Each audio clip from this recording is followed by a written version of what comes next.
ਦਾ ਕੰਮ ਕਰਵਾ ਸਕਦੇ ਹੋ। ਨਵੇਂ ਪੁਰਾਣੇ ਟਾਇਰ ਵਾਜਿਬ ਕੀਮਤਾਂ ਤੇ ਖਰੀਦ ਸਕਦੇ ਹੋ। ਸੈਂਟਰਨੈਲਾ ਮਡੇਰਾ 'ਚ ਲੋਕੇਸ਼ਨ ਨੇ। ਕਾਲ ਕਰ ਸਕਦੇ ਹੋ। ਨਿਮਾ ਸਹੋਤਾ 209 277 0113 ਵੈਸਟ ਕੋਸਟ ਤੇ ਟਰੱਕ ਡਰਾਈਵਿੰਗ ਸਕੂਲ ਫਰੈਜ਼ਨੋ, ਜਿਹੜੇ ਕਿ ਤੁਹਾਨੂੰ ਟਰੱਕ ਚਲਾਉਣ ਦੀ ਸਿਖਲਾਈ ਵਧੀਆ ਢੰਗ ਦੇ ਨਾਲ ਦਿੰਦੇ ਹਨ। ਕਾਲ ਅਜੀਤ ਅਟਵਾਲ 559 374 45 41 ਤੇ ਜ਼ੈਂਡਰ ਗਰੁੱਪ, ਜਿੱਥੋਂ ਤੁਸੀਂ ਹੋਮ ਲੋਨਸ, ਘਰ ਖਰੀਦਣ ਅਤੇ ਘਰ ਵੇਚਣ ਦੀਆਂ ਸਾਰੀਆਂ ਸਰਵਿਸਿਜ਼ ਲੈ ਸਕਦੇ ਹੋ। ਕਾਲ ਮੋਹਨ ਚੀਮਾ 8559052575। ਇਹਨਾਂ ਸਾਰਿਆਂ ਦਾ ਧੰਨਵਾਦ। ਜੇਕਰ ਤੁਸੀਂ ਜਾਂ ਕੋਈ ਹੋਰ ਕਾਰੋਬਾਰ ਇਸ ਪ੍ਰੋਗਰਾਮ ਨੂੰ ਸਪਾਂਸਰ ਕਰਨਾ ਚਾਹੁੰਦੇ ਹੋ, ਸੰਪਰਕ ਕਰ ਸਕਦੇ ਹੋ ਨੰਬਰ 408 722 7698 ਦੇ ਉੱਤੇ। ਤੇ ਮਿੰਟੂ ਜੀ, ਗੱਲਬਾਤ ਦਾ ਸਿਲਸਿਲਾ ਸ਼ੁਰੂ ਕਰਦੇ ਜਾਈਏ। ਅਹੁਦਾ ਸੰਭਾਲਣ ਤੋਂ ਬਾਅਦ ਰਾਜਾ ਵੜਿੰਗ ਨੇ ਪੜ੍ਹਿਆ ਅਨੁਸ਼ਾਸਨ ਦਾ ਪਾਠ।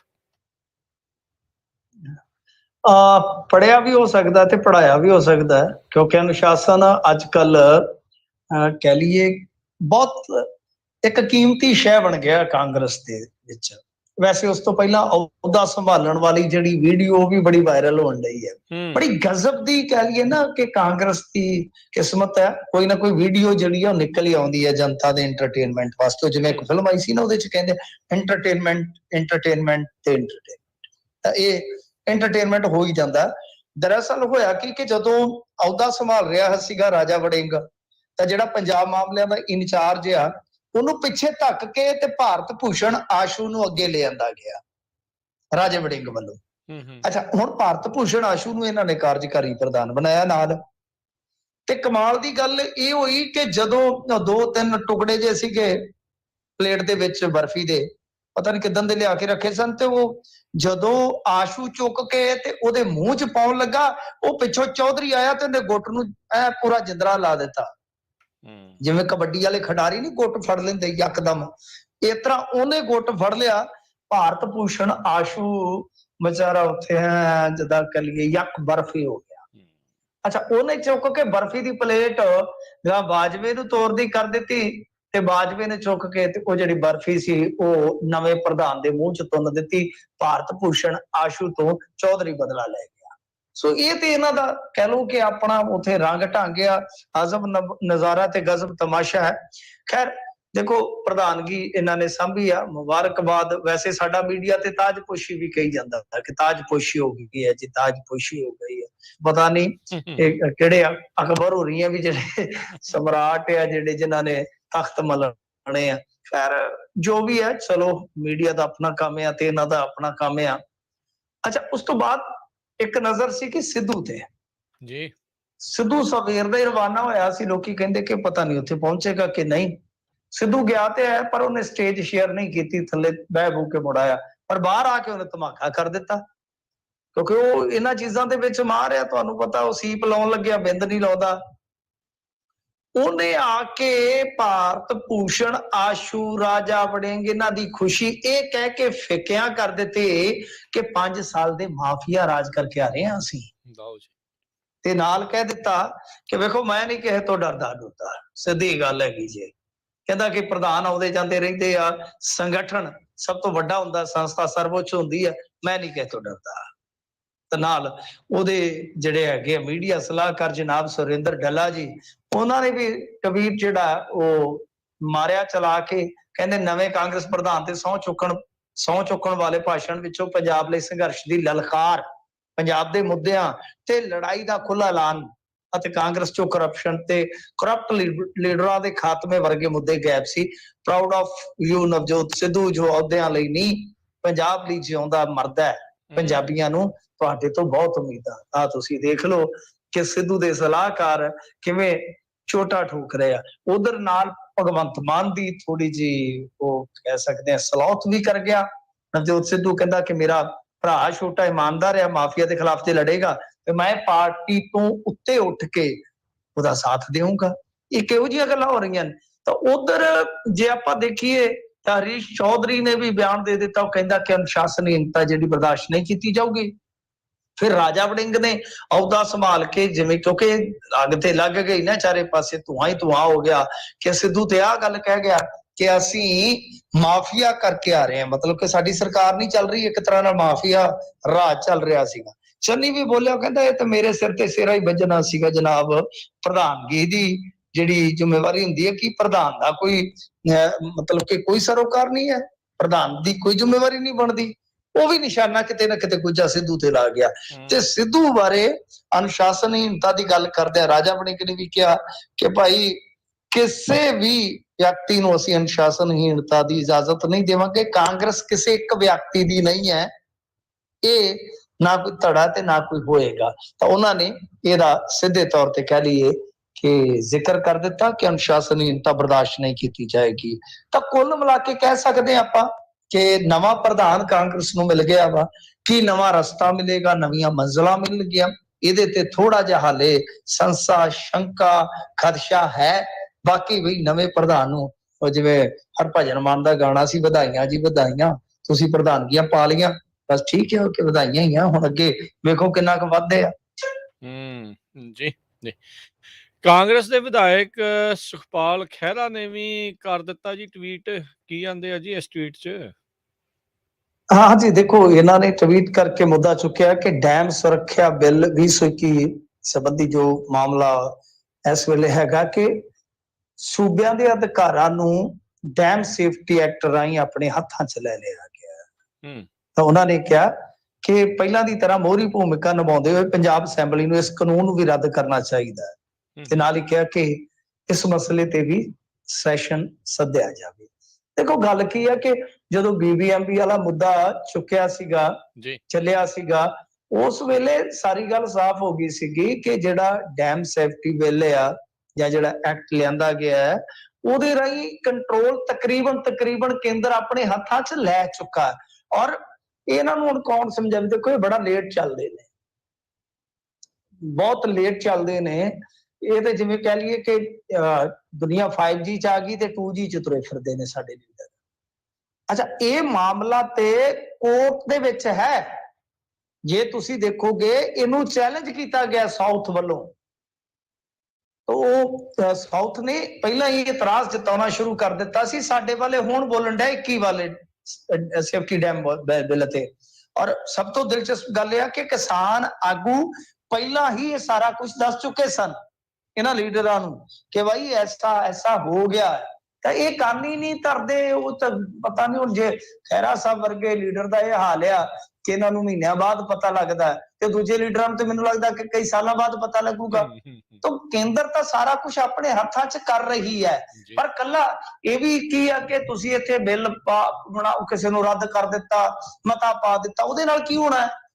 ਜ਼ਰੂਰਤ ਇਸ ਗੱਲ ਦੀ ਹੈ ਕਿ ਤਵੱਜੋ ਦਿੱਤੀ ਜਾਵੇ, ਜ਼ਰੂਰਤ ਇਸ ਗੱਲ ਦੀ ਹੈ ਕਿ ਲਾਮਬੰਦੀ ਖਿੱਚੀ ਜਾਵੇ, ਜ਼ਰੂਰਤ ਇਸ ਗੱਲ ਦੀ ਹੈ ਕਿ ਜਿੰਨੇ ਵੀ ਪ੍ਰਦੇਸ਼ ਨੇ ਜਿੱਥੇ ਜਿੱਥੇ ਗੈਰ ਭਾਜਪਾ ਸਰਕਾਰਾਂ ਚੱਲਦੀਆਂ ਨੇ ਕਿ ਉਹਨਾਂ ਨੂੰ ਇੱਕ ਝੰਡੇ ਥੱਲੇ ਲਿਆ ਕੇ ਇਹ ਜਿਹੜਾ ਸ਼ਕਤੀਆਂ ਦਾ ਕੇਂਦਰੀਕਰਨ ਕੀਤਾ ਜਾ ਰਿਹਾ ਹੈ ਇਹਨੂੰ ਚੈਲੰਜ ਕੀਤਾ ਜਾਵੇ। ਵੈਸੇ ਤਾਂ ਹੋ ਚੁੱਕਾ ਆਲਮੋਸਟ, ਪਰ ਜਿਹੜਾ ਕੁਝ ਬਚਿਆ ਖੁਚਿਆ ਜੇ ਉਹਨੂੰ ਬਚਾਉਣਾ ਹੈ ਤਾਂ ਮੇਰੇ ਖਿਆਲ ਦੇ ਨਾਲ ਇਹ ਨਹੀਂ ਹੈਗਾ ਕਿ ਉੱਥੇ ਤੁਸੀਂ ਅਸੈਂਬਲੀ 'ਚ ਇੱਕ ਸੈਸ਼ਨ ਸੱਦ ਲਿਆ, ਚਲੋ ਲਾਈਵ ਲੂਵ ਕਰ ਲਿਆ, ਇੱਕ ਦੂਜੇ ਨੂੰ ਮਿਹਣੇ ਤਾਨੇ ਮਾਰ ਲਏ ਤੇ ਫਿਰ ਆਖਿਆ ਚਲੋ ਗੁੱਡ ਬਾਏ, ਫਿਰ ਮਿਲਤੇ, ਅੱਛਾ तो हम चलते हैं। तो ਗੱਲ ਇਹ ਆ ਕਿ ਜੇ ਠੋਸ ਕੋਈ ਇਸ ਮਾਮਲੇ ਦੇ ਵਿੱਚ ਕਾਰਵਾਈ ਕਰਨੀ ਹੈ ਤਾਂ ਫਿਰ ਇੱਕ ਝੰਡੇ ਥੱਲੇ ਆ ਕੇ ਹੀ ਸਟੇਟਾਂ ਨੂੰ ਲੜਾਈ ਲੜਨੀ ਪਊਗੀ। ਅਦਰਵਾਈਜ਼ ਤਾਂ ਫਿਰ ਜਿਵੇਂ ਚੱਲਦਾ ਕੰਮ ਤੇ ਚੱਲੀ ਜਾਊਗਾ। ਜੀ ਜੀ ਬਿਲਕੁਲ। ਤੇ ਚਲੋ ਇਹ ਤਾਂ ਅਜੇ ਆਪਸ 'ਚ ਇੱਕ ਸਟੇਟ ਹੀ ਅੰਦਰ ਨਹੀਂ ਜਿਹੜੀ ਉਹ ਇਕੱਠੀ ਹੋ ਰਹੀ, ਬਾਕੀ ਸਟੇਟਾਂ ਵੀ ਅਜਿਹੇ ਮੁੱਦਿਆਂ ਦੇ ਉੱਤੇ ਗੰਭੀਰ ਨੇ ਕਿ ਨਹੀਂ? ਨਹੀਂ, ਦੇਖੋ ਆਪਾਂ ਬੰਗਾਲ ਦਾ ਮੁੱਦਾ ਦੇਖਦੇ ਹਾਂ, ਤੇਲੰਗਾਨਾ ਦਾ ਜਿਹੜਾ ਚੀਫ ਮਿਨਿਸਟਰ ਹੈ ਉਹ ਧਰਨੇ ਤੇ ਬੈਠਾ ਸੀ ਬੀਤੇ ਦਿਨੀ। ਫਿਰ ਜੇ ਇਸ ਤੋਂ ਇਲਾਵਾ ਦੇਖੀਏ ਤਾਂ ਕੁਝ ਹੋਰ ਸਟੇਟਾਂ ਵੀ ਹੈਗੀਆਂ, ਕੇਰਲ ਹੈਗਾ, ਪੰਜਾਬ ਆ, ਰਾਜਸਥਾਨ 'ਚ ਕਾਂਗਰਸ ਦੀ ਸਰਕਾਰ ਆ। ਇਸ ਤੋਂ ਇਲਾਵਾ ਜੇ ਤੁਸੀਂ ਦੇਖੋਗੇ ਝਾਰਖੰਡ ਵਾਲੇ ਵੀ ਅੜਦੇ ਆ, ਛੱਤੀਸਗੜ੍ਹ ਦੇ ਵਿੱਚ ਵੀ ਕਾਂਗਰਸ ਗਵਰਨਮੈਂਟ ਆ। ਤਾਂ ਇਹ ਤੇ ਲਾਮਬੰਦੀ ਵਾਲੀ ਗੱਲ ਹੁੰਦੀ ਹੈ ਨਾ ਕਿ ਤਮਿਲਨਾਡੂ ਦੇ ਵਿੱਚ ਵੀ ਸਟਾਲਿਨ ਮੁੱਖ ਮੰਤਰੀ ਹੈ।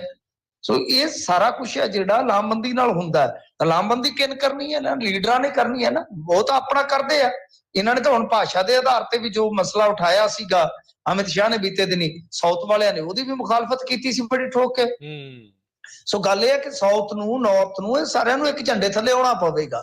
ਬੇਸ਼ੱਕ ਸਰੋਕਾਰ ਵੱਖੋ ਵੱਖਰੇ ਨੇ, ਹਰੇਕ ਦੇ ਵੱਖੋ ਵੱਖਰੇ ਮਫਾਦ ਜਾਂ ਮਸਲੇ ਹੋ ਸਕਦੇ ਆ, ਮਸਾਇਲ ਜਿਹੜੇ ਆ ਸਦਾ ਇੱਕੋ ਜਿਹੇ ਨਹੀਂ ਹੁੰਦੇ ਸਟੇਟਾਂ ਦੇ, ਪਰ ਇਹ ਆ ਕਿ ਜਿਹੜੀਆਂ ਚੀਜ਼ਾਂ ਕਾਮਨ ਨੇ ਜਿਵੇਂ ਕੇਂਦਰੀਕਰਨ ਕੀਤਾ ਜਾ ਰਿਹਾ ਤਾਂ ਉਹਨਾਂ ਦੀ ਬਿਹਾਫ ਤੇ ਜਾਂ ਉਹਨਾਂ ਦੇ ਬਿਨਾਂ ਤੇ ਅੱਗੇ ਕੁਛ ਨਾ ਕੁਛ ਤੋਰਿਆ ਜਾ ਸਕਦਾ ਏਕਤਾ ਦੇ ਨਾਮ ਤੇ। ਜੀ ਜੀ ਬਿਲਕੁਲ। ਤੇ ਅਗਲੀ ਮਿੰਟੂ ਜੀ ਗੱਲ ਕਰੀਏ ਜਥੇਦਾਰ ਅਕਾਲ ਤਖਤ ਸਾਹਿਬ ਜੀ ਦੇ, ਉਹਨਾਂ ਨੇ ਕੇਂਦਰ ਸਰਕਾਰ ਨੂੰ ਯਾਦ ਕਰਵਾਇਆ ਵੀ ਬੰਦੀ ਸਿੰਘਾਂ ਨੂੰ ਰਿਹਾ ਕਰੋ, ਉਹਦਾ ਵਾਅਦਾ ਕੀਤਾ ਸੀਗਾ। ਹਾਂਜੀ ਦੇਖੋ, ਇਹਨਾਂ ਨੇ ਕੀਤਾ ਸੀਗਾ ਨਾ ਇੱਕ ਵਾਰੀ ਐਲਾਨ, ਪਰ ਬਾਅਦ ਦੇ ਵਿੱਚ ਜਿਵੇਂ ਦਵਿੰਦਰਪਾਲ ਸਿੰਘ ਭੁੱਲਰ ਦੀ ਜਿਹੜੀ ਉਹ ਮਾਫੀ ਸੀਗੀ ਜਾਂ ਰਿਹਾਈ ਸੀਗੀ, ਉਹ ਰੁਕ ਗਈ ਸੀ ਆ ਕੇ ਸਜ਼ਾ ਸਮੀਖਿਆ ਬੋਰਡ ਦੇ ਵਿੱਚ। ਦਵਿੰਦਰਪਾਲ ਸਿੰਘ ਭੁੱਲਰ ਦਾ ਵੀ ਨਾਮ ਉਹਦੇ ਵਿੱਚ ਹੈਗਾ ਸੀਗਾ। ਤਾਂ ਗੱਲ ਇਹ ਆ ਕਿ ਇਹਨਾਂ ਨੇ ਉਹੀ ਚੀਜ਼ ਜਿਹੜੀ ਆ ਦੁਹਰਾਈ ਹੈ ਕਿ 12 ਨਵੰਬਰ 2019 ਨੂੰ ਬੰਦੀ ਸਿੰਘਾਂ ਦੀ ਰਿਹਾਈ ਸੰਬੰਧੀ ਭਾਰਤ ਸਰਕਾਰ ਵੱਲੋਂ ਨੋਟੀਫਿਕੇਸ਼ਨ ਜਾਰੀ ਕੀਤਾ ਗਿਆ ਸੀ, ਜਿਸ ਵਿੱਚ ਸਰਕਾਰ ਨੇ ਸੂਬਿਆਂ ਨੂੰ ਸਜ਼ਾ ਪੂਰੀ ਕਰ ਚੁੱਕੇ ਬੰਦੀ ਸਿੰਘਾਂ ਦੀ ਰਿਹਾਈ ਲਈ ਕਿਹਾ ਸੀ, ਪਰ ਉਹਨਾਂ ਨੂੰ ਅਜੇ ਤੱਕ ਰਿਹਾ ਨਹੀਂ ਕੀਤਾ ਗਿਆ। ਬਿਲਕੁਲ ਠੀਕ ਆ ਕਿ ਇਹਨਾਂ ਨੇ ਵਾਅਦਾ ਤਾਜ਼ਾ ਕਰਵਾਇਆ, ਉਹਨਾਂ ਨੂੰ ਉਹਦੀ ਯਾਦ ਤਾਜ਼ਾ ਕਰਵਾਈ ਆ, ਤੇ ਨਾਲ ਇਹਨਾਂ ਨੇ ਕਿਹਾ ਕਿ ਬਲਵੰਤ ਸਿੰਘ ਰਾਜੋਆਣਾ, ਦਵਿੰਦਰਪਾਲ ਸਿੰਘ ਭੁੱਲਰ, ਗੁਰਦੀਪ ਸਿੰਘ ਖੇੜਾ, ਜਗਤਾਰ ਸਿੰਘ ਹਵਾਰਾ, ਇਹਨਾਂ ਸਮੇਤ ਜਿਹੜੇ ਹੋਰ ਲੰਬੀਆਂ ਸਜ਼ਾਵਾਂ ਭੁਗਤ ਚੁੱਕੇ ਆ ਬੰਦੀ ਸਿੰਘ, ਉਹ ਜੇਲ੍ਹਾਂ 'ਚ ਰਹਿਣ ਲਈ ਮਜਬੂਰ ਹੈ, ਤਾਂ ਉਹਨਾਂ ਨੂੰ ਤੁਰੰਤ ਰਿਹਾ ਕੀਤਾ ਜਾਣਾ ਚਾਹੀਦਾ ਹੈ। ਤੇ ਨਾਲ ਉਹਨਾਂ ਨੇ ਕਿਹਾ ਕਿ ਸਰਕਾਰ ਨੂੰ ਸਿੱਖਾਂ ਦੇ ਮਸਲਿਆਂ ਵਿੱਚ ਨਿੱਜੀ ਦਿਲਚਸਪੀ ਲੈਣੀ ਚਾਹੀਦੀ ਹੈ ਅਤੇ ਉਹਨਾਂ ਦੇ ਮਸਲਿਆਂ ਨੂੰ ਪਹਿਲ ਦੇ ਆਧਾਰ ਤੇ ਹੱਲ ਕਰਨਾ ਚਾਹੀਦਾ। ਦੇਖੋ ਗੱਲ ਇਹ ਆ ਕਿ ਚਲੋ ਇਹਨਾਂ ਨੇ ਆਹ ਦਾ ਨਾਰਾ ਮਾਰਿਆ, ਠੀਕ ਗੱਲ ਆ, ਪਰ ਜਿਸ ਤਰੀਕੇ ਦੇ ਨਾਲ ਉਹਨਾਂ ਨੇ ਆ ਹੁਣ ਸਮਾਗਮ ਮਨਾਇਆ, ਗੁਰਪੁਰਬ ਮਨਾਇਆ ਵਾ ਕੱਲ, ਉਹਦੇ ਵਿੱਚ ਇਹ ਇੱਕ ਤਰ੍ਹਾਂ ਨਾਲ ਇਮਕਾਨ ਜਿਹਾ ਤਾਂ ਵੱਜਦਾ ਸੀ, ਕਿਉਂਕਿ ਅਮਿਤ ਸ਼ਾਹ ਨੇ ਕਿਹਾ ਸੀਗਾ ਬੜਾ ਮਤਲਬ ਕਿ ਜ਼ੋਰ ਸ਼ੋਰ ਦੇ ਨਾਲ ਕਿ ਕੱਲ ਨੂੰ ਪ੍ਰਧਾਨ ਮੰਤਰੀ ਵੱਡਾ ਐਲਾਨ ਕਰਨਗੇ, ਪਰ ਉਹ ਇੱਕ ਡਾਕ ਟਿਕਟ ਮੇਰੇ ਖਿਆਲ ਦੇ ਨਾਲ ਇਹਨਾਂ ਨੇ ਰਿਲੀਜ਼ ਕੀਤੀ ਆ। ਤਾਂ ਕਹਿਣ ਦਾ ਮਤਲਬ ਇਹ ਆ ਕਿ ਜੇ ਕੁਝ ਪਹਿਲਾਂ ਹੋ ਜਾਂਦਾ, ਸ਼ਾਇਦ ਅਕਾਲ ਤਖਤ ਦੇ ਜਥੇਦਾਰ ਨੂੰ ਅਮਿਤ ਸ਼ਾਹ ਮਿਲ ਕੇ ਵੀ ਗਏ ਸਨ, ਉਸ ਮੁਲਾਕਾਤ ਵੇਲੇ ਜਾਂ ਉਸ ਤੋਂ ਬਾਅਦ ਵੀ ਕੋਈ ਵਫਦ ਭੇਜਿਆ ਜਾਂਦਾ ਤੇ ਮਸਲਾ ਹੱਲ ਹੋ ਸਕਦਾ ਹੈ, ਇਮਕਾਨ ਹੈ ਇਹਦਾ। ਕਿਉਂਕਿ ਇਸ ਟਾਈਮ ਭਾਜਪਾ 2-3 ਨੀਤੀਆਂ ਲੈ ਕੇ ਚੱਲ ਰਹੀ ਆ। ਉਹ ਇੱਕ ਤਾਂ ਜਿੱਦਾਂ ਕਹਿ ਲਓ ਕਿ ਸਿੱਖਾਂ ਨੂੰ ਆਪਣਾ ਮੰਨਣ ਵਾਲਾ ਮਸਲਾ, ਸੈਕੰਡ ਚੀਜ਼ ਇਹ ਆ ਕਿ ਉਹ ਕੌਮੀ ਪੱਧਰ ਤੇ ਨਹੀਂ, ਕੌਮਾਂਤਰੀ ਪੱਧਰ ਤੇ ਪ੍ਰਭਾਵ ਦੇਣਾ ਚਾਹੁੰਦੇ ਆ ਹਮੇਸ਼ਾ ਕਿ ਅਸੀਂ ਘੱਟ ਗਿਣਤੀਆਂ ਦੇ ਹੱਕ 'ਚ ਖੜਦੇ ਆ, ਪਰ ਉਹ ਇਹ ਪ੍ਰਭਾਵ ਦੇ ਕੇ ਦੂਸਰਿਆਂ ਨਾਲ ਕੀ ਵਤੀਰਾ ਅਖਤਿਆਰ ਕਰਦੇ ਹੋ ਸਭ ਨੂੰ ਪਤਾ। ਸੋ ਇਹ ਹੋ ਸਕਦਾ ਹੈ, ਕੋਈ ਇੰਪੋਸੀਬਲ ਨਹੀਂ। ਕੁਝ ਕੁ ਜਿੱਦਾਂ ਕਹਿ ਲਈਏ ਮਤਲਬ ਕਿ ਕੁਝ ਕੁ ਕੇਸ ਐਸੇ ਹਨ ਜਿਹੜੇ ਹੋ ਸਕਦੇ ਆ। ਦੇਖੋ ਜਗਤਾਰ ਸਿੰਘ ਹਵਾਰਾ ਦਾ ਤੇ ਰਾਜੋਆਣ ਦਾ ਮਸਲਾ ਉਹ ਇੱਕ ਅਲੱਗ ਮਸਲਾ ਹੈ, ਉਹ ਅਲੱਗ ਮਸਲਾ ਹੈ, ਉਹਨੂੰ ਆਪਾਂ ਜਜ਼ਬਾਤੀ ਤੌਰ ਤੇ ਲੈ ਸਕਦੇ, ਵਿੱਚ ਨਾਲ ਜੋੜ ਸਕਦੇ ਆ, ਪਰ ਉਹਨਾਂ ਦਾ ਮਸਲਾ ਜਿਵੇਂ ਰਾਜੋਆਣ ਦਾ ਮਸਲਾ ਜਿਹੜਾ ਉਹ ਹਾਲੇ ਵੀ ਸੁਪਰੀਮ ਕੋਰਟ 'ਚ ਹੈ। ਸੁਪਰੀਮ ਕੋਰਟ ਨੇ ਇਹਨਾਂ ਤੋਂ ਜਵਾਬ ਮੰਗਿਆ ਹੋਇਆ ਕੇਂਦਰ ਤੋਂ, ਤਾਂ ਸੁਪਰੀਮ ਕੋਰਟ ਨੇ ਅੰਤਮ ਫੈਸਲਾ ਦੇਣਾ ਹੈ। ਤਾਂ ਉਸੇ ਤਰ੍ਹਾਂ ਹਵਾਰਾ ਦਾ ਜਿਹੜਾ ਮਾਮਲਾ ਉਹ ਅਲੱਗ ਆ। ਸੋ ਇਹਨਾਂ 'ਚ ਦੋ ਕੇਸਾਂ ਨੂੰ ਛੱਡ ਦਈਏ, ਜਗਤਾਰ ਸਿੰਘ ਹਵਾਰਾ ਵਾਲਾ, ਬਲਵੰਤ ਸਿੰਘ ਰਾਜੋਆਣਾ ਵਾਲਾ, ਤਾਂ ਦੂਜੇ ਮਾਮਲੇ ਜਿਹੜੇ ਆ ਉਹ ਤੇ ਪਹਿਲ ਦੇ ਆਧਾਰ ਤੇ ਹੱਲ ਕਰਵਾਏ ਜਾ ਸਕਦੇ ਆ ਨਾ। ਜਿਵੇਂ ਦਵਿੰਦਰਪਾਲ ਸਿੰਘ ਭੁੱਲਰ ਵਾਲਾ ਮਸਲਾ ਹੈ ਜਿਹੜਾ, ਉਹ ਸਭ ਤੋਂ ਪਹਿਲਾਂ ਹੱਲ ਹੋਣਾ ਚਾਹੀਦਾ ਹੈ। ਔਰ ਉਸ ਤੋਂ ਇਲਾਵਾ ਗੁਰਦੀਪ ਸਿੰਘ ਖੇੜਾ, ਇਹਨਾਂ ਦੀਆਂ ਤਾਂ ਰਿਹਾਈਆਂ ਬਿਲਕੁਲ ਐ ਕੰਢੇ ਤੇ ਨੇ, ਤਾਂ ਘੱਟੋ ਘੱਟ ਇਹ ਰਿਹਾਈਆਂ ਤਾਂ ਹੋ ਜਾਣ ਨਾ। ਉਸ ਤੋਂ ਬਾਅਦ ਕਈ ਚੀਜ਼ਾਂ ਹੋ ਜਾਂਦੀਆਂ ਨੇ ਕਿ ਮੰਨ ਲਓ 5-7 ਬੰਦੀ ਸਿੰਘ ਆਉਂਦੇ ਆ 25-30 ਸਾਲ ਬਾਅਦ, ਉਹ ਆਪਣਾ ਵਧੀਆ ਜੀਵਨ ਨਿਰਵਾਹ ਕਰਦੇ ਆ, ਸਾਲ 2 ਸਾਲ, ਠੀਕ ਆ। ਉਸ ਉਮਰ ਦੇ ਪੜਾਅ ਦੇ ਵਿੱਚ ਆ ਕੇ ਤੁਹਾਨੂੰ ਪਤਾ ਹੀ ਆ ਬਹੁਤ ਸਾਰੇ ਚੇਂਜਸ ਆ ਜਾਂਦੇ ਨੇ, ਤਾਂ ਉਹ ਆਪਣੀ ਵਧੀਆ ਜ਼ਿੰਦਗੀ ਨੋਰਮਲ ਲਾਈਫ ਜਿਉਂਦੇ ਨੇ, ਤਾਂ ਦੂਜਿਆਂ ਵਾਸਤੇ ਰਸਤਾ ਆਪਣੇ ਆਪ ਬਣੇਗਾ ਮੇਰੇ ਖਿਆਲ ਦੇ ਨਾਲ। ਸੋ ਕੁਝ ਕੁ ਕੇਸ ਤਾਂ ਠੀਕ ਆ ਕਿ ਹੋ ਸਕਦਾ ਹੈ ਕਿ ਉਹ ਹਾਲੇ ਕੋਰਟ ਕਚਹਿਰੀਆਂ ਦੇ ਵਿੱਚ ਨਹੀਂ ਨਿਬੇੜੇ ਵੱਲ ਜਾ ਸਕਦੇ, ਪਰ ਜਿੰਨੇ ਵੀ ਹੋ ਸਕਦੇ ਆ ਉਹ ਤੇ ਕਰਵਾਏ ਜਾਣ। ਔਰ ਦੂਜੀ ਗੱਲ ਇਹ ਕਿ ਵਿਆਪਕ ਪੱਧਰ ਤੇ ਮਸਲਾ ਹੱਲ ਹੋ ਸਕਦਾ। ਵਿਆਪਕ ਪੱਧਰ ਕੀ ਹੈ ਕਿ ਜਿਵੇਂ ਹੁਣ ਲਾ ਲਓ ਕਿ ਆਮ ਮਾਫੀ ਆ ਜਾਵੇ, ਤਾਂ ਉਹਦੇ ਵਿੱਚ ਤਾਂ ਫਿਰ ਸਾਰੇ ਹੀ ਆ ਜਾਣਗੇ ਕਿ ਕਿਸੇ ਮੂਵਮੈਂਟ ਦੀ। ਜਿਵੇਂ ਮੈਂ ਇੱਕ ਮਿਸਾਲ ਦਿੰਦਾ ਹੁੰਦਾ ਕਿ ਜੇ ਤੁਸੀਂ ਸਾਊਥ ਅਫਰੀਕਾ ਦਾ ਮਸਲਾ ਚੁੱਕ ਕੇ ਦੇਖੋਗੇ, ਕਿਉਂਕਿ ਇੰਡੀਆ 'ਚ ਇਹ ਚੀਜ਼ਾਂ ਨਹੀਂ ਆਈਆਂ ਤੇ ਇੱਥੇ ਗੱਲ ਕਰਨ ਤੋਂ ਲੋਕ ਡਰਦੇ ਵੀ ਆ, ਪਰ ਕਿਉਂਕਿ ਅਸੀਂ ਉਸ ਕਿੱਤੇ ਦੇ ਵਿੱਚ ਆ ਜਿੱਥੇ ਡਰ ਕੇ ਗੱਲ ਨਹੀਂ ਕੀਤੀ ਜਾ ਸਕਦੀ। ਤਾਂ ਸਾਊਥ ਅਫਰੀਕਾ ਦੇ ਵਿੱਚ ਜਦੋਂ ਰੰਗ ਭੇਦ ਦੇ ਖਿਲਾਫ ਮੂਵਮੈਂਟ ਚੱਲੀ ਸੀਗੀ, ਤਾਂ ਜਿੰਨੇ ਕੇਸ ਰਜਿਸਟਰਡ ਹੋਏ, ਬਾਅਦ ਦੇ ਵਿੱਚ ਇੱਕ ਕਮਿਸ਼ਨ ਬੈਠਾ ਸੀਗਾ, ਉਹ ਕਮਿਸ਼ਨ ਬੈਠਾ, ਉਸ ਕਮਿਸ਼ਨ ਨੇ ਸੈਂਕੜੇ ਕੇਸ ਜਿਹੜੇ ਆ 90 ਦੇ ਦਹਾਕੇ 'ਚ, ਉਹਦੀਆਂ 2 ਜਾਂ 3 ਰਿਪੋਰਟਾਂ ਨੇ, ਵੋਲਿਊਮ ਨੇ ਉਹਦੇ, ਉਹ ਤੁਸੀਂ ਹੁਣੇ ਚੈੱਕ ਕਰ ਲੈਣਾ। ਬਹੁਤ ਜ਼ਬਰਦਸਤ ਕਮਿਸ਼ਨ ਸੀਗਾ ਉਹ। ਤਾਂ ਸੈਂਕੜੇ ਕੇਸ ਉਹਦੇ 'ਚ ਫਿਰ ਰੱਦ ਕੀਤੇ ਗਏ, ਕਿਉਂਕਿ ਮਸਲਾ ਇਹ ਸੀਗਾ ਕਿ ਉਸ ਸਮੇਂ ਮੂਵਮੈਂਟ ਸੀਗੀ, ਉਸ ਸਮੇਂ ਹਾਲਾਤ ਸਨ। ਤਾਂ ਸਾਡੇ ਇੰਡੀਆ 'ਚ ਇਹੋ ਜਿਹੀ ਕੋਈ ਮੰਗ ਕਰੇ ਤੇ ਉਹਨੂੰ ਕਹਿ ਦੇਣਗੇ ਦੇਸ਼ ਧਰੋਹੀ ਆ, ਜਦ ਕਿ ਕਈ ਦਹਾਕਿਆਂ ਬਾਅਦ ਉਹ ਬੰਦਿਆਂ ਦੇ ਵਿਚਾਰ, ਉਹ ਬੰਦਿਆਂ ਦੇ ਹਾਲਾਤ ਜਾਂ ਉਸ ਖਿੱਤੇ ਦੇ ਇਹ ਹਾਲਾਤ ਰਹਿੰਦੇ ਨਹੀਂ ਹੈ। ਸੋ ਉੱਥੇ ਹੀ ਅੜੀ ਰਹਿਣੀ ਗਰਾਰੀ, ਇਹ ਐ ਆ ਜੀ, ਅੱਤਵਾਦੀ ਨੇ, ਫਲਾਂ ਆ, ਇਹ ਦੇਸ਼ ਨੂੰ ਬਰਬਾਦ ਕਰ ਦੇਣਗੇ, ਐਸਾ ਨਹੀਂ ਹੁੰਦਾ।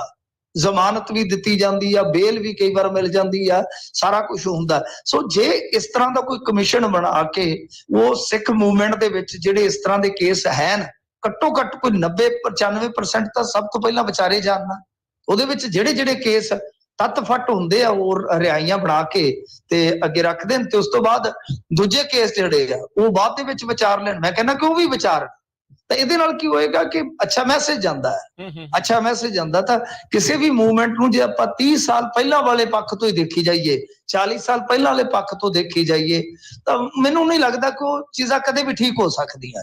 ਸਾਨੂੰ ਇਹ ਜਿਹੜੀ ਮਿੱਥ ਹੈ ਨਾ, ਇਹ ਧਾਰਨਾ ਤੋੜਨ ਦੀ ਜ਼ਰੂਰਤ ਆ ਕਿ ਕੋਈ ਬੰਦਾ ਠੀਕ ਹੈ ਇੱਕ ਵੇਲੇ ਇੱਕ ਵਹਾਅ ਹੈ, ਵੇਗ ਹੈ, ਉਹਦੇ ਵਿੱਚ ਵਹਿ ਗਿਆ ਕਿ ਉਹ ਉਸੇ ਤਰ੍ਹਾਂ ਹੀ ਜਾ ਰਿਹਾ। ਜੇ ਉਹ ਚਾਹੁੰਦਾ ਕਿ ਹਾਂ ਬਾਈ ਮੈਂ ਜੇ ਆਪਣੀ ਕੋਈ ਡਿਮਾਂਡ ਰੱਖਾਂਗਾ ਤਾਂ ਮੈਂ ਸੰਵਿਧਾਨ ਦੇ ਦਾਇਰੇ 'ਚ ਰੱਖਾਂਗਾ, ਜੋ ਵੀ ਮੈਂ ਕਰਾਂਗਾ ਠੀਕ ਹੈ, ਮੈਂ ਸ਼ਾਂਤਮਈ ਢੰਗ ਦੇ ਨਾਲ ਕਰਾਂਗਾ, ਤਾਂ ਫਿਰ ਮੈਨੂੰ ਨਹੀਂ ਲੱਗਦਾ ਕੋਈ ਸਮੱਸਿਆ ਹੈ। ਖੈਰ ਰਾਜਨੀਤੀ ਹੁੰਦੀ ਇੱਥੇ, ਪਰ ਜੇ ਕੋਸ਼ਿਸ਼ਾਂ ਸ਼ਿੱਦਤ ਦੇ ਨਾਲ ਹੋਣ ਤਾਂ ਕੁਛ ਨਾ ਕੁਛ ਰਿਹਾਈਆਂ ਤੇ ਜ਼ਰੂਰ ਹੋ ਸਕਦੀਆਂ। ਜੀ ਜੀ ਜੀ, ਚਲੋ ਦੇਖੋ ਅੱਗੇ ਕੀ ਬਣਦਾ। ਇਹਨਾਂ ਨੇ ਕਾਫੀ ਵੱਡੇ ਪੱਧਰ ਦੇ ਉੱਤੇ ਸ਼੍ਰੀ ਗੁਰੂ ਤੇਗ ਬਹਾਦਰ ਜੀ ਦਾ ਪ੍ਰਕਾਸ਼ ਪੁਰਬ ਉੱਥੇ 400 ਸਾਲਾ ਜਿਹੜਾ ਉਹ ਮਨਾਇਆ ਆ। ਸੋ ਟਰਾਈ ਤਾਂ ਕਰ ਰਹੇ ਆ ਵੀ ਸਿੱਖਾਂ ਨੂੰ ਜਿਹੜਾ ਉਹ ਨਾਲ ਲੈ ਕੇ ਚੱਲਣ, ਪਰ ਦੇਖੋ ਅੱਗੇ ਕੀ ਕਰਦੀ ਆ ਇੱਧਰ ਦੀ ਵੀ ਲੀਡਰਸ਼ਿਪ। ਜਬਰ ਜਨਾਹ ਦੇ ਮਾਮਲੇ 'ਚ ਭਗੌੜਾ ਕਰਾਰ ਦਿੱਤੇ ਸਾਬਕਾ ਵਿਧਾਇਕ ਬੈਂਸ ਸਮੇਤ 7 ਖਿਲਾਫ ਅਪਰਾਧਿਕ ਮਾਮਲਾ ਵੀ ਦਰਜ। ਦੇਖੋ ਇਹ ਵੀ ਤੇ ਤਮਾਸ਼ਾ ਹੀ ਚੱਲਦਾ ਪਿਆ ਨਾ। ਹੁਣ ਤੁਹਾਡੇ ਸਾਹਮਣੇ ਕੋਈ ਐਮਐਲਏ ਹੋਵੇ ਸਾਬਕਾ, ਤੇ ਵੈਸੇ ਤਾਂ ਸਿਟਿੰਗ ਹੀ ਸੀਗਾ ਨਾ ਜਦੋਂ ਇਹ ਮਾਮਲਾ ਚੱਲਿਆ ਸੀ, ਉਦੋਂ ਤੇ ਸਿਟਿੰਗ ਸੀਗਾ। ਉਹ ਭਗੌੜਾ ਹੋਵੇ ਕੇਸਾਂ ਦੇ ਵਿੱਚ ਤੇ ਰੈਲੀਆਂ ਕਰੀ ਜਾਵੇ, ਇਹ ਕਮਾਲ ਦੀ ਗੱਲ ਆ। ਮੈਂ ਇਹੀ ਕਹਿੰਦਾ ਨਾ ਕਿ ਇਸ ਦੇਸ਼ ਦੇ ਵਿੱਚ ਇਹ ਚੀਜ਼ਾਂ ਜਿਹੜੀਆਂ ਦੁਬਾਰਾ ਤੋਂ ਸੋਚੀਆਂ ਜਾਣੀਆਂ ਚਾਹੀਦੀਆਂ ਨੇ, ਵਿਚਾਰੀਆਂ ਜਾਣੀਆਂ ਚਾਹੀਦੀਆਂ ਨੇ। ਤਾਂ ਹੁਣ ਇਹ ਇੱਕ ਵਾਰੀ ਤਾਂ ਜਿਹੜਾ ਹੈਗਾ ਸੀਗਾ ਅਤੀਕ ਯੂਪੀ ਵਾਲਾ, ਸ਼ਾਇਦ ਤੁਹਾਨੂੰ ਪਤਾ ਹੋਵੇ ਉਹਦੀ ਹਿਸਟਰੀ ਦਾ, ਨਹੀਂ ਤਾਂ ਗੂਗਲ ਕਰ ਲੈਣਾ, ਮਿਲ ਜਾਏਗਾ। ਤਾਂ ਹੋਇਆ ਕਿ ਇੱਕ ਵਾਰੀ ਉਹ ਮੈਂਬਰ ਪਾਰਲੀਮੈਂਟ ਸੀ ਤੇ ਉਹਦੇ ਪੋਸਟਰ ਲੱਗੇ ਸਨ ਵਾਂਟਡ ਦੇ, ਕਿ 20,000 ਨਾਮ ਹੈ ਉਹਦੇ ਸਿਰ, ਹਿਸਾਬ ਲਾ ਲਓ। ਇਹ ਇੰਡੀਆ ਦੇ ਵਿੱਚ ਪੋਲਿਟਿਕਸ ਇਸ ਤਰ੍ਹਾਂ ਚੱਲਦੀ ਹੈ। ਤਾਂ ਕਹਿਣ ਦਾ ਮਤਲਬ ਹੈ ਕਿ ਇੱਕ ਸਿਟਿੰਗ ਐਮਐਲਏ ਭਗੌੜਾ ਹੈ ਜਾਂ ਇੱਕ ਸਾਬਕਾ ਐਮਐਲਏ ਭਗੌੜਾ ਹੈ, ਤੇ ਕਮਾਲ ਦੀ ਗੱਲ ਆ ਉਹ ਵੋਟਾਂ ਦੇ ਜਿਹੜਾ ਸਿਸਟਮ ਹੈ ਉਹ ਉਸ ਨਿਜ਼ਾਮ ਦੇ ਵਿੱਚ ਆ ਕੇ ਵੋਟਾਂ ਲੈਂਦਾ ਹੈ, ਵੋਟਾਂ ਲੜਦਾ ਹੈ। ਬਹੁਤ ਅਜੀਬੋ-ਗਰੀਬ ਦੀ ਪਰਿਸਥਿਤੀ ਬਣੀ ਹੈ। ਖੈਰ ਇਹ ਮਾਮਲਾ ਤੇ ਸਭ ਨੂੰ ਪਤਾ ਹੀ ਹੈ, ਸਰੋਤਿਆਂ ਨੂੰ ਪਤਾ ਹੀ ਹੈ, ਕਿਉਂਕਿ ਅੱਜ ਆਪਣਾ ਟਾਈਮ ਥੋੜਾ ਜ਼ਾਇਆ ਹੋਇਆ। ਮੈਂ ਸੰਖੇਪ ਦੇ ਵਿੱਚ ਹੀ ਚੱਲ ਰਿਹਾ ਵਾਂ, ਤੇ ਕਿਉਂਕਿ ਕਾਲਾਂ ਵੀ ਤੁਸੀਂ ਅੱਜ ਲੈਣੀਆਂ, ਜੇ ਕੋਈ ਮਸਲਾ ਹੋਇਆ ਤੇ ਫਿਰ ਉਹਦੇ ਤੇ ਵੀ ਆਪਾਂ ਗੱਲ ਕਰ ਲਾਂਗੇ। ਸਿਮਰਨਜੀਤ ਸਿੰਘ ਬੈਂਸ ਸਮੇਤ 7 ਵਿਅਕਤੀਆਂ ਖਿਲਾਫ ਪੁਲਿਸ ਨੇ ਅਦਾਲਤ 'ਚ ਪੇਸ਼ ਨਾ ਹੋਣ ਦੇ ਮਾਮਲੇ 'ਚ ਇੱਕ ਹੋਰ ਅਪਰਾਧਿਕ ਮਾਮਲਾ ਦਰਜ ਕੀਤਾ। ਅਪਰਾਧਿਕ ਮਾਮਲਾ ਦਾ ਕੀ ਹੁੰਦਾ ਹੈ ਕਿ ਉਹ 174 ਸ਼ਾਇਦ ਹੁੰਦੀ ਹੈ, ਉਹਦੀ ਕਾਰਵਾਈ ਇਹ ਕਰ ਦਿੰਦੇ ਆ। ਉਹਦੇ 'ਚ ਫਿਰ ਕੁਝ ਸਮਾਂ ਹੁੰਦਾ, ਉਸ ਤੋਂ ਬਾਅਦ ਪੀਓ ਲਾ ਦਿੰਦੇ ਨੇ, ਪ੍ਰੋਕਲਾਮ ਅਫੈਂਡਰ, ਕੁਛ ਐਸਾ ਸ਼ਬਦ ਉਹਦਾ ਹੁੰਦਾ ਅੰਗਰੇਜ਼ੀ ਦੇ ਵਿੱਚ, ਹੁਣ ਮੈਨੂੰ ਪੱਕਾ ਪਤਾ ਨਹੀਂ ਹੈ। ਤਾਂ ਉਹ ਲੱਗ ਜਾਂਦੀ ਹੈ। ਤਾਂ ਉਸ ਤੋਂ ਬਾਅਦ ਕੀ ਹੈ ਕਿ ਜਦੋਂ ਵੀ ਬੰਦਾ ਫੜਿਆ ਗਿਆ, ਅਰੈਸਟ ਹੋ ਗਿਆ, ਤਾਂ 2-3 ਮਹੀਨੇ ਪਹਿਲਾਂ ਉਹ ਤੜਵਾਉਣ ਤੇ ਲੱਗ ਜਾਂਦੇ ਆ। ਕਈ ਐਨਆਰਆਈਜ਼ ਤੇ ਵੀ ਮਤਲਬ ਕਿ ਜਿਹੜੇ ਉਧਰ ਆਏ ਨੇ, ਕੋਈ ਕੇਸ ਮੁਕੱਦਮਾ ਹੁੰਦਾ ਜਿਹੜਾ, ਤਾਂ ਕੁਝ ਸਮੇਂ ਤੱਕ ਜਦੋਂ ਅਦਾਲਤ 'ਚ ਪੇਸ਼ ਨਹੀਂ ਹੁੰਦਾ ਬੰਦਾ, ਤਾਂ ਉਹ ਲੱਗ ਜਾਂਦਾ। 1-2 ਮਾਮਲੇ ਜਿਹੜੇ ਆ ਉਹ ਮੈਨੂੰ ਘੱਟੋ ਘੱਟ ਦੱਸੇ ਹੋਏ ਆ ਕੁਛ ਬੰਦਿਆਂ ਨੇ ਕਿ ਸਾਡੇ ਤੇ ਵੀ ਲੱਗੀ ਹੈ, ਕਿਸ ਤਰ੍ਹਾਂ ਹੋ ਸਕਦਾ। ਤਾਂ ਕਹਿਣ ਦਾ ਮਤਲਬ ਕਿ ਕੁਝ ਕੇਸ ਹੁੰਦੇ, ਮੁਕੱਦਮੇ ਹੁੰਦੇ ਵੱਖ-ਵੱਖ ਹਾਲਾਤ ਦੇ ਵਿੱਚ, ਤਾਂ ਜਦੋਂ ਬੰਦਾ ਪੇਸ਼ ਨਹੀਂ ਹੁੰਦਾ ਉਹ ਪੀਓ ਲਾ ਦਿੰਦੇ ਨੇ।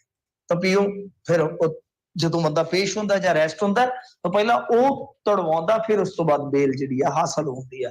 ਤਾਂ ਖੈਰ ਇਹਨਾਂ ਨੂੰ ਹੁਣ ਉਸ ਕੈਟਾਗਰੀ 'ਚ ਪਾਉਣ ਵਾਸਤੇ ਸਾਰਾ ਕੰਮ ਸ਼ੁਰੂ ਹੋ ਗਿਆ। ਨਾਮਜ਼ਦ ਦੋਸ਼ੀਆਂ 'ਚ 2 ਔਰਤਾਂ, ਬੈਂਸ ਦੇ 2 ਭਰਾ ਸ਼ਾਮਲ ਆ। ਸੋ ਬਾਕੀ ਇਹ ਗੱਲ ਹੈ ਕਿ ਮੈਨੂੰ ਲੱਗਦਾ ਕਿ ਬੀਤੇ ਦਿਨ ਅਦਾਲਤ ਵੱਲੋਂ ਪਹਿਲਾਂ ਵੀ ਬੈਂਸ ਨੂੰ ਭਗੌੜਾ ਕਰਾਰ ਦਿੱਤਾ ਹੋਇਆ ਇੱਕ ਮੁਕੱਦਮੇ 'ਚ। ਭਗੌੜਾ ਇਸ ਕਰਕੇ ਕਿਉਂਕਿ ਰਾਹਤ ਮਿਲ ਨਹੀਂ ਰਹੀ।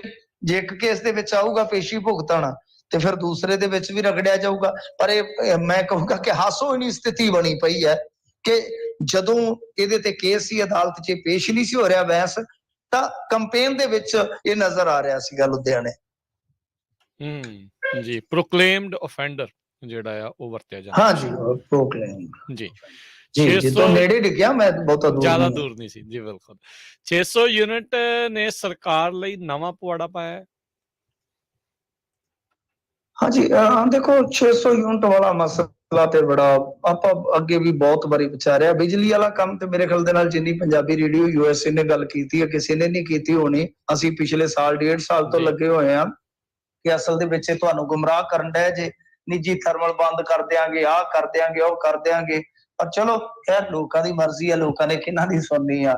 ਤਾਂ ਬਹਰਹਾਲ ਹੋਇਆ ਕੀ ਆ ਕਿ ਹੁਣ 600 ਯੂਨਿਟ ਵਾਲਾ ਜਗਾੜ ਵੀ ਹੋਣਾ ਸ਼ੁਰੂ ਹੋ ਗਿਆ। ਵੈਸੇ ਵੀ ਤੁਹਾਨੂੰ ਪਤਾ ਇੱਥੇ ਤਾਂ ਗਾਣੇ ਬਣੇ ਹੋਏ ਆ, ਤੂੰ ਕੀ ਜਾਣੇ ਜੱਟੀਏ ਤੇ ਜੱਟ ਜਗਾੜੀ ਹੁੰਦੇ ਆ। ਤਾਂ ਜਗਾੜ ਲੋਕੀ ਲਾਉਂਦੇ ਨੇ, ਜਗਾੜ ਬੜੇ ਪ੍ਰਸਿੱਧ ਨੇ।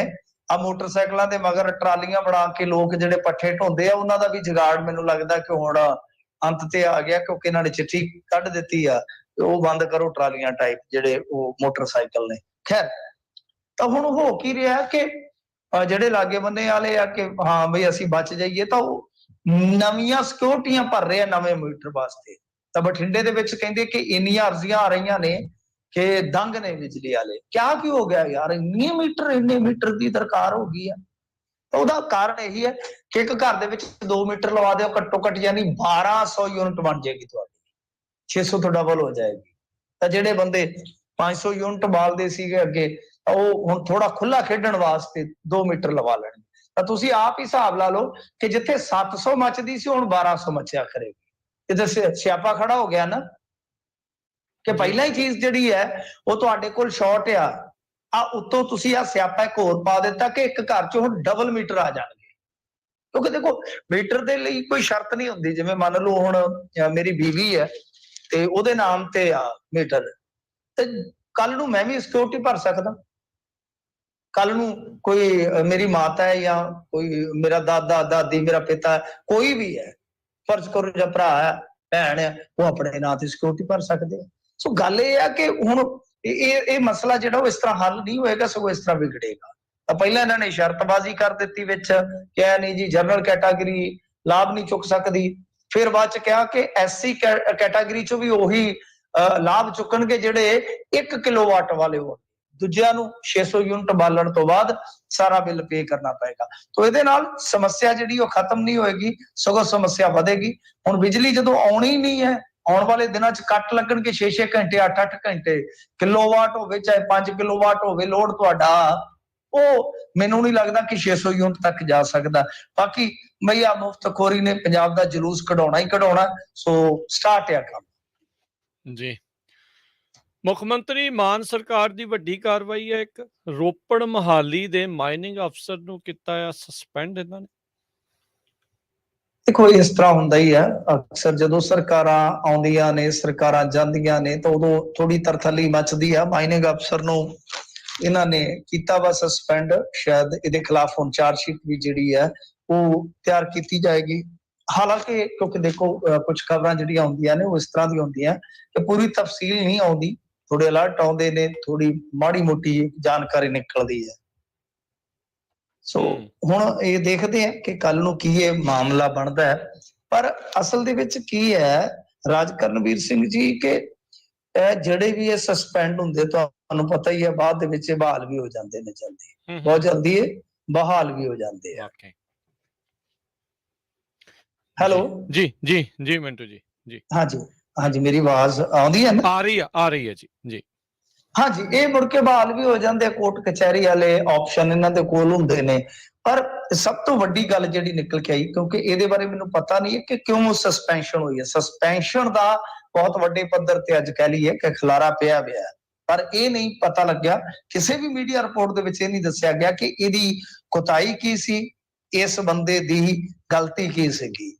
ਤੋਂ ਦੂਜੇ ਪਾਸੇ ਅੱਜ ਇੱਕ ਹੋਰ ਵੀ ਮਾਮਲਾ ਸਾਹਮਣੇ ਆਇਆ ਹੈ।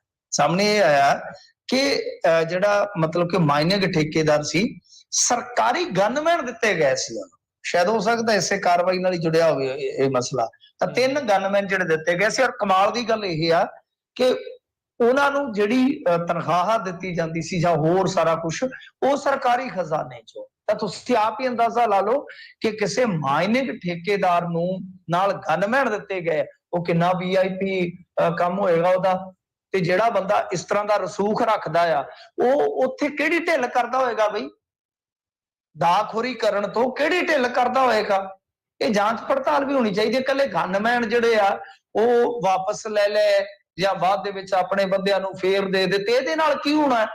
ਘੱਟੋ ਘੱਟ ਇਹ ਤੇ ਲੋਕਾਂ ਨੂੰ ਪਤਾ ਲੱਗੇ ਨਾ ਕਿ ਗਨਮੈਨ ਦੇਣ ਵਾਲਾ ਕੌਣ ਸੀ, ਕਿਹੜਾ ਪੁਲਿਸ ਅਧਿਕਾਰੀ ਸੀ, ਕਿਹਦੀ ਸਿਫਾਰਿਸ਼ ਤੇ ਦਿੱਤੇ ਗਏ ਨੇ। ਹੱਦ ਹੋ ਗਈ ਆ ਕਿ ਠੇਕੇਦਾਰਾਂ ਨੂੰ ਵੀ ਤੁਸੀਂ ਸਾਧਾਂ ਨੂੰ ਵੀ ਗਨਮੈਨ ਦੇ ਰੱਖੇ, ਠੇਕੇਦਾਰਾਂ ਨੂੰ ਵੀ ਗਨਮੈਨ ਦੇ ਰੱਖੇ ਆ। ਇੱਥੇ ਆਪਣੇ ਅਫਸਰਾਂ ਦੇ ਸਾਲੇ ਸਾਲੀਆਂ ਉਹਨਾਂ ਨੂੰ ਵੀ ਗਨਮੈਨ ਦੇ ਰੱਖੇ ਆ। ਗਨਮੈਨ ਨਾ ਹੋ ਗਏ ਤਾਂ ਤੁਸੀਂ ਬਾਂਟੇ ਬਣਾ ਰੱਖੇ ਆ, ਜਿਹਨੂੰ ਜੀ ਕਰਦਾ ਉਹਨੂੰ ਮੁੱਠ ਭਰ ਕੇ ਫੜਾ ਦਿੰਦੇ ਹੋ। ਸੋ ਇਹ ਵੀ ਪਤਾ ਲੱਗਣਾ ਚਾਹੀਦਾ ਕਿ ਕਿਹੜੇ ਸ਼ਖਸ ਨੇ ਬਈ ਇਹਨਾਂ ਦੀ ਸਿਫਾਰਿਸ਼ ਕੀਤੀ ਸੀ। ਜੀ ਜੀ ਬਿਲਕੁਲ। ਅਗਲੀ ਜਿਹੜੀ ਆ ਮਿੰਟੂ ਜੀ ਆਪਾਂ ਗੱਲ ਕਰਦੇ ਤੇ ਸਰੋਤੇ, ਫਿਰ ਉਸ ਤੋਂ ਬਾਅਦ 'ਚ ਆਪਾਂ ਬ੍ਰੇਕ ਲੈਣੀ ਹੈ ਤੇ ਬ੍ਰੇਕ ਤੋਂ ਬਾਅਦ ਦੇ ਵਿੱਚ ਤੁਹਾਡੀਆਂ ਆਪਾਂ ਕਾਲਸ ਲਵਾਂਗੇ। ਕਾਲ ਕਰਨ ਦੇ ਲਈ ਸਟੂਡੀਓ ਦਾ ਨੰਬਰ ਹੈ 408 272 5200 4082725200। ਗਵਾਂਢੀ ਸੂਬੇ ਰਾਜਸਥਾਨ ਤੋਂ ਉੱਥੋਂ ਆ ਰਹੀ ਹੈ ਖਬਰ, 300 ਸਾਲ ਪੁਰਾਣੇ ਮੰਦਿਰ ਤੇ ਚੱਲਿਆ ਬੁਲਡੋਜ਼ਰ, ਕਈ ਮੂਰਤੀਆਂ ਹੋਈਆਂ ਆ ਖੰਡਿਤ। ਬੁਲਡੋਜ਼ਰ ਬਹੁਤ ਚੱਲ ਰਹੇ ਆ ਜੀ ਅੱਜ ਕੱਲ੍ਹ। ਆਹੋ, ਤਾਂ ਯੂਕੇ ਦਾ ਪ੍ਰਧਾਨ ਮੰਤਰੀ ਵੀ ਬੁਲਡੋਜ਼ਰ ਤੇ ਚੜਿਆ ਫਿਰਦਾ ਸੀਗਾ, ਉਹਦੀ ਫੋਟੋ ਵੀ ਵਾਇਰਲ ਹੋ ਗਈ ਤੇ ਯੂਕੇ ਦੇ ਵਿੱਚ ਵੀ ਕਾਫੀ ਉਹਨੂੰ ਖਿੱਚੀ ਫਿਰਦੇ ਲੋਕ। ਤੇ ਤੂੰ ਬਾਈ ਤੇਰਾ ਕੀ ਥੋੜਿਆ ਸੀਗਾ ਬੁਲਡੋਜ਼ਰ ਤੇ ਚੜਨ ਕੋਲੋਂ? ਤਾਂ ਦੇਖੋ ਵਾਕਿਆ ਬੁਲਡੋਜ਼ਰ ਅੱਜ ਕੱਲ ਬੜੀ ਚਰਚਾ ਦਾ ਵਿਸ਼ਾ ਹੈ ਤੇ ਇਹ ਵੀ ਚਰਚਾ ਦਾ ਵਿਸ਼ਾ ਬਣਿਆ ਪਿਆ ਕਿ ਇੱਕ ਘੱਟ ਗਿਣਤੀ ਨੂੰ ਬੁਲਡੋਜ਼ਰ ਤੇ ਇੱਕ ਨੂੰ ਜੱਫੀ। ਇਹ ਕਿੱਥੋਂ ਦਾ ਕਿ ਇਹ ਤੁਹਾਡਾ ਕਾਰਡ ਹੈ? ਸੋ ਖੈਰ, ਰਾਜਸਥਾਨ ਸਰਕਾਰ ਨੇ ਅਲਵਰ ਵਿੱਚ 300 ਸਾਲ ਪੁਰਾਣੇ ਮੰਦਿਰ ਨੂੰ ਢਾ ਦਿੱਤਾ ਹੈ। ਨਾਲ ਜਿਵੇਂ ਤੁਸੀਂ ਦੱਸਿਆ ਕੁਝ ਮੂਰਤੀਆਂ ਵੀ ਖੰਡਿਤ ਹੋ ਗਈਆਂ। ਸਥਾਨਕ ਲੋਕਾਂ ਦਾ ਦੋਸ਼ ਹੈ ਕਿ ਵਿਕਾਸ ਦੇ ਨਾਂ ਤੇ ਮੰਦਿਰ ਨੂੰ ਢਾਇਆ ਗਿਆ। ਬ੍ਰਿਜ ਭੂਮੀ ਵਿਕਾਸ ਪ੍ਰੀਸ਼ਦ ਨੇ ਰਾਜਸਥਾਨ ਦੇ ਅਲਵਰ ਵਿੱਚ 3 ਮੰਦਿਰਾਂ ਨੂੰ ਢਾਉਣ ਦਾ ਦੋਸ਼ ਲਾਇਆ, ਜਿਸ ਤੋਂ ਬਾਅਦ ਕਾਂਗਰਸੀ ਵਿਧਾਇਕ ਸਮੇਤ 3 ਖਿਲਾਫ ਸ਼ਿਕਾਇਤ ਦਰਜ ਕੀਤੀ ਗਈ ਹੈ। ਅੱਛਾ, ਇਹਦੇ ਵਿੱਚ ਦਿਲਚਸਪ ਗੱਲ ਇਹ ਆ ਕਿ ਜਿਸ ਸ਼ਹਿਰ ਦੇ ਵਿੱਚ ਇਹ ਢਾਇਆ ਗਿਆ, ਜਿਸ ਸ਼ਹਿਰ ਦੇ ਵਿੱਚ ਮਤਲਬ ਕਿ ਇਹ ਢਾਇਆ ਗਿਆ, ਉੱਥੇ ਕਹਿੰਦੇ ਕਿ ਭਾਜਪਾ ਦਾ ਜਿਵੇਂ ਹੁਣੀ ਕੋਈ ਕੌਂਸਲ ਹੈ ਜਾਂ ਜਿਵੇਂ ਆਪਣੇ ਨਿਗਮ ਇੱਧਰ ਹੁੰਦੇ ਆ, ਉਹ ਕਹਿੰਦੇ ਕੋਈ ਭਾਜਪਾ ਵਾਲੇ ਆ। ਤੇ ਕਮਾਲ ਦੀ ਗੱਲ ਹੈ, ਕਾਂਗਰਸ ਵਾਲੇ ਕਹਿੰਦੇ ਆ ਕਿ ਇਹਨਾਂ ਨੇ ਮਤਾ ਪਾ ਕੇ ਭੇਜਿਆ ਸੀਗਾ ਕਿ ਇਹਨੂੰ ਢਾਇਆ ਜਾਣਾ ਚਾਹੀਦਾ। ਭਾਜਪਾ ਦੇ ਤੇ ਇੱਕ ਮਤਲਬ ਕਿ ਖੁਦ ਮੈਨੂੰ ਲੱਗਦਾ ਮੈਂਬਰ ਪਾਰਲੀਮੈਂਟ ਨੇ ਵੀ ਮੰਨਿਆ ਕਿ ਸਾਡਾ ਹੀ ਕੰਮ ਆ, ਸਾਡੇ ਬੰਦਿਆਂ ਦਾ ਕੰਮ। ਸੋ ਇਹ ਹੁਣ ਉਹ ਉਹਦੇ ਤੇ ਦੋਸ਼ ਲਾਉਂਦੇ ਆ, ਉਹਦੇ ਤੇ ਦੋਸ਼ ਲਾਉਂਦੇ ਆ। ਕਾਂਗਰਸ ਵਾਲੇ ਕਹਿੰਦੇ ਆ ਕਿ ਇਹਨਾਂ ਦੇ ਕੋਲ ਆ ਉਸ ਥਾਂ ਦਾ, ਯਾਨੀ ਜੋ ਵੀ ਪ੍ਰਸ਼ਾਸਨ ਦਾ ਪ੍ਰਬੰਧ ਹੈ, ਪਰ ਉਹ ਕਹਿੰਦੇ ਆ ਕਿ ਨਹੀਂ, ਇਹ ਪ੍ਰਸ਼ਾਸਨ ਯਾਨੀ ਸਰਕਾਰ ਦੇ ਹੁਕਮਾਂ ਦੇ ਨਾਲ ਮੰਦਿਰ ਜਿਹੜਾ ਉਹ ਢੱਠਾ ਹੈ। ਪਰ ਕੁੱਲ ਮਿਲਾ ਕੇ ਬਲਡੋਜ਼ਰ ਤੇ ਫਿਰ ਜਾਣ ਤੋਂ ਬਾਅਦ, ਕਿਉਂਕਿ ਉਹ ਕਹਿੰਦੇ ਆ ਕਿ ਜੇ ਇਹਦਾ ਕੋਈ ਨਜਾਇਜ਼ ਕਬਜ਼ਾ ਸੀ ਤਾਂ 300 ਸਾਲ ਮੰਦਿਰ ਕਿਵੇਂ ਰਹਿ ਗਿਆ ਬਾਈ? ਤੁਸੀਂ ਦੱਸੋ ਤੇ ਸਹੀ। ਤੇ 300 ਸਾਲ ਤੱਕ ਤੁਸੀਂ ਸੁੱਤੇ ਰਹੇ ਸੀਗੇ। ਚਲੋ 300 ਸਾਲ ਵੀ ਛੱਡੋ, ਤਾਂ ਕਿੰਨੇ ਸਾਲ ਆਜ਼ਾਦੀ ਦੇ ਗਏ ਚਲੇ ਕਿ ਹੁਣ ਤੁਹਾਨੂੰ ਸੁਰਤ ਆਈ ਹੈ ਕਿ ਮੰਦਿਰ ਜਿਹੜਾ ਨਜਾਇਜ਼ ਥਾਂ ਤੇ ਬਣਿਆ ਸੀਗਾ। ਖੈਰ, ਇਹ ਕਾਫੀ ਮਾਮਲਾ ਕਹਿ ਲਓ ਕਿ ਸੈਂਸਿਟਿਵ ਹੈ। ਇਸ ਤੋਂ ਪਹਿਲਾਂ ਵੀ ਕੁਝ ਮੰਦਿਰ ਜਿਹੜੇ ਆ ਉਹ ਡਿੱਗੇ ਗਏ ਹਾਈਵੇ ਦੇ ਕਿਨਾਰਿਆਂ ਤੇ।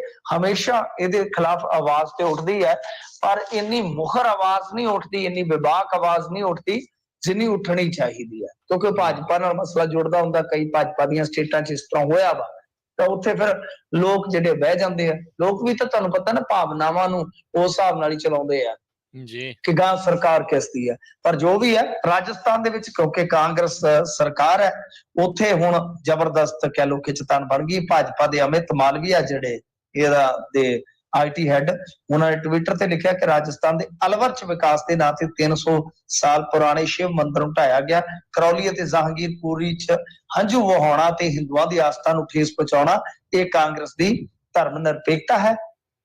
ਜੀ ਜੀ।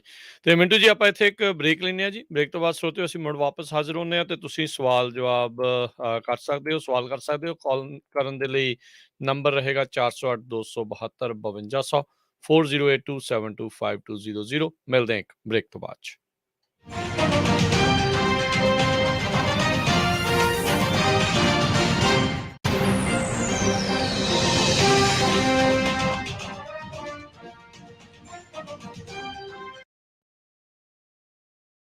ਤੁਸੀਂ ਸੁਣ ਰਹੇ ਹੋ ਪੰਜਾਬੀ ਰੇਡੀਓ USA। ਆਪਣੇ ਬਿਜ਼ਨਸ ਦੀ ਐਡ ਪੰਜਾਬੀ ਕਮਿਊਨਿਟੀ ਤੱਕ ਪਹੁੰਚਾਉਣ ਦੇ ਲਈ ਅੱਜ ਹੀ ਸੰਪਰਕ ਕਰੋ Punjabi radio USA 4082725200 408 272 5200। Punjabi radio USA ਦੀ ਐਪ ਨੂੰ ਅੱਜ ਹੀ ਡਾਊਨਲੋਡ ਕਰੋ। ਆਪਣੇ ਐਪਲ ਦੇ ਆਈਫੋਨ, ਆਈਪੈਡ ਜਾਂ ਗੂਗਲ ਦੇ ਐਂਡਰੋਇਡ ਫੋਨਸ ਦੇ ਉੱਤੇ ਸਰਚ ਕਰੋ ਪੰਜਾਬੀ ਰੇਡੀਓ USA।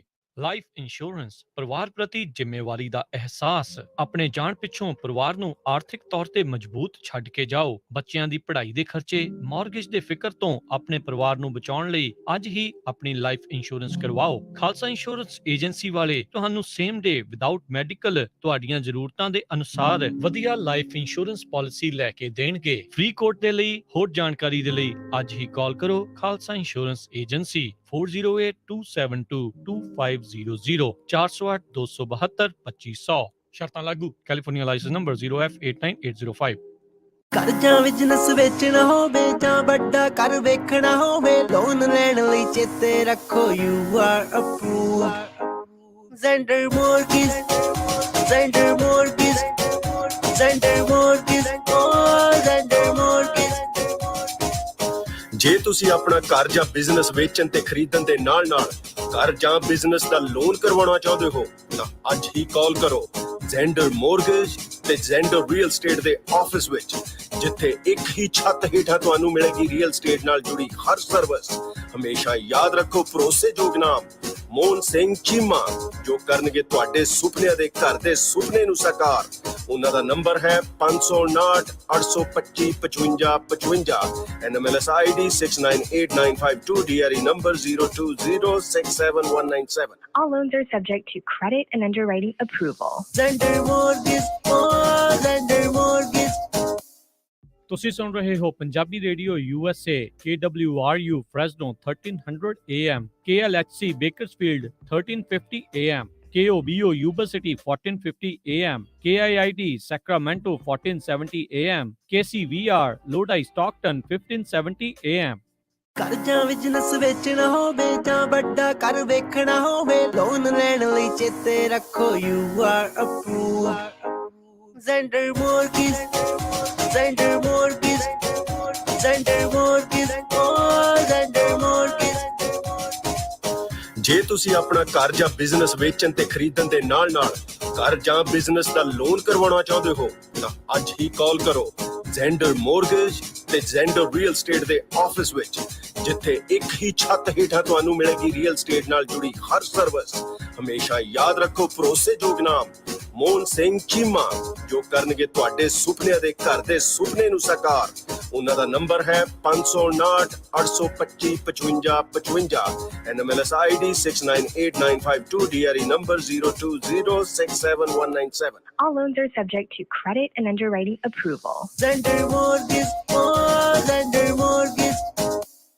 ਤੁਸੀਂ ਆਪਣੇ ਘਰ ਦੀ ਇੰਸ਼ੋਰੈਂਸ ਅਖੀਰਲੀ ਵਾਰ ਕਦ ਦੇਖੀ ਜਾਂ ਚੈੱਕ ਕੀਤਾ ਵੀ ਕੀ ਕਵਰਡ ਹੈ? ਕੀ ਤੁਹਾਡੀ ਘਰ ਦੀ ਇੰਸ਼ੋਰੈਂਸ ਦੀ ਪਾਲਿਸੀ ਵਿੱਚ extended replacement, building code upgrade ਅਤੇ ਸਰਵਿਸ ਲਾਈਨ ਕਵਰੇਜ ਹੈ? ਇਸ ਤੋਂ ਪਹਿਲਾਂ ਕਿ ਤੁਹਾਡਾ ਕੋਈ ਕਲੇਮ ਹੋਵੇ, ਅੱਜ ਹੀ ਖਾਲਸਾ ਇੰਸ਼ੋਰੈਂਸ ਏਜੰਸੀ ਤੋਂ ਆਪਣੇ ਘਰ ਦੇ ਇੰਸ਼ੋਰੈਂਸ ਦਾ ਕੋਟ ਅਤੇ ਸਾਰੀਆਂ ਕਵਰੇਜ ਚੈੱਕ ਕਰਵਾਓ। ਪਿਛਲੇ 30 ਸਾਲਾਂ ਤੋਂ 10 ਤੋਂ ਵੱਧ A+ ਰੇਟਡ ਕੰਪਨੀਆਂ ਦੇ ਬ੍ਰੋਕਰ ਹਨ। ਅੱਜ ਹੀ ਕਾਲ ਕਰੋ 408 272 2500 4082722500। ਤੁਸੀਂ ਸੁਣ ਰਹੇ ਹੋ Punjabi radio USA KOBO Yuba City 1450 AM, KIIT Sacramento 1470 AM, KWRU Fresno 1300 AM, KLHC Bakersfield 1350 AM, KCVR Stockton Modesto 1570 AM।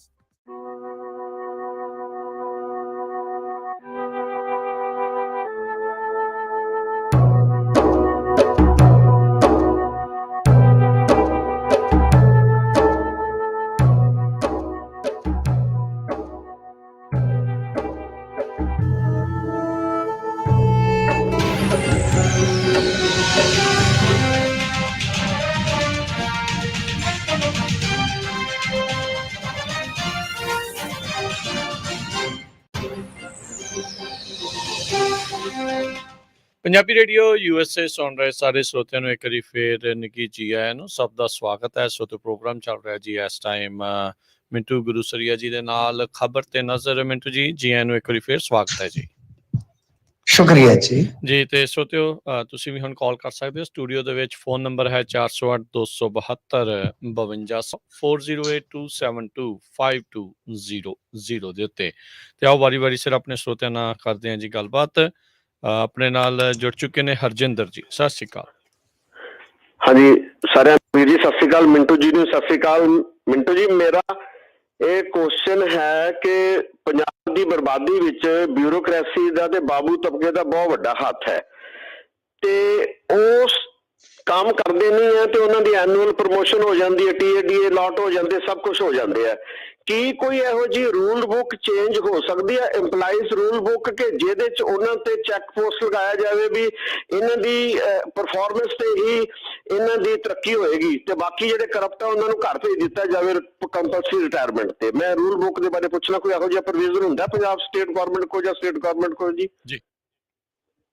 ਨਹੀਂ ਦੇਖੋ, ਰੂਲ ਬੁੱਕ ਤਾਂ ਹੁੰਦੀ, ਇਹਨਾਂ ਦੀ ਸਰਵਿਸ ਬੁੱਕ ਤੇ ਹੁੰਦੀ ਹੈ, ਸਾਰਾ ਕੁਝ ਹੈ ਜੀ। ਸਰਵਿਸ ਰੂਲਸ ਹੁੰਦੇ ਇਹਨਾਂ ਦੇ ਬਕਾਇਦਾ, ਉਹ ਸਾਰਿਆਂ ਦੇ ਹੁੰਦੇ ਆ, ਉਹਦੇ ਤੋਂ ਬਾਹਰ ਨਹੀਂ ਜਾਇਆ ਜਾ ਸਕਦਾ। ਇੱਥੋਂ ਤੱਕ ਕਿ ਸਰਵਿਸ ਰੂਲਸ ਤਾਂ ਇਹ ਵੀ ਕਹਿੰਦੇ ਆ ਕਿ ਆ ਜਿਹੜੇ ਮਾਸਟਰ ਆ ਜਾਂ ਇਸ ਤਰ੍ਹਾਂ ਦੇ ਹੋਰ, ਕਿ ਉਹ ਪੱਤਰਕਾਰੀ ਤੱਕ ਵੀ ਨਹੀਂ ਕਰ ਸਕਦੇ ਕਿਉਂਕਿ ਉਹਨਾਂ ਦੇ ਹਵਾਲੇ ਨਾਲ ਰੋਕ ਦਿੱਤਾ ਜਾਂਦਾ ਉਹਨਾਂ ਨੂੰ।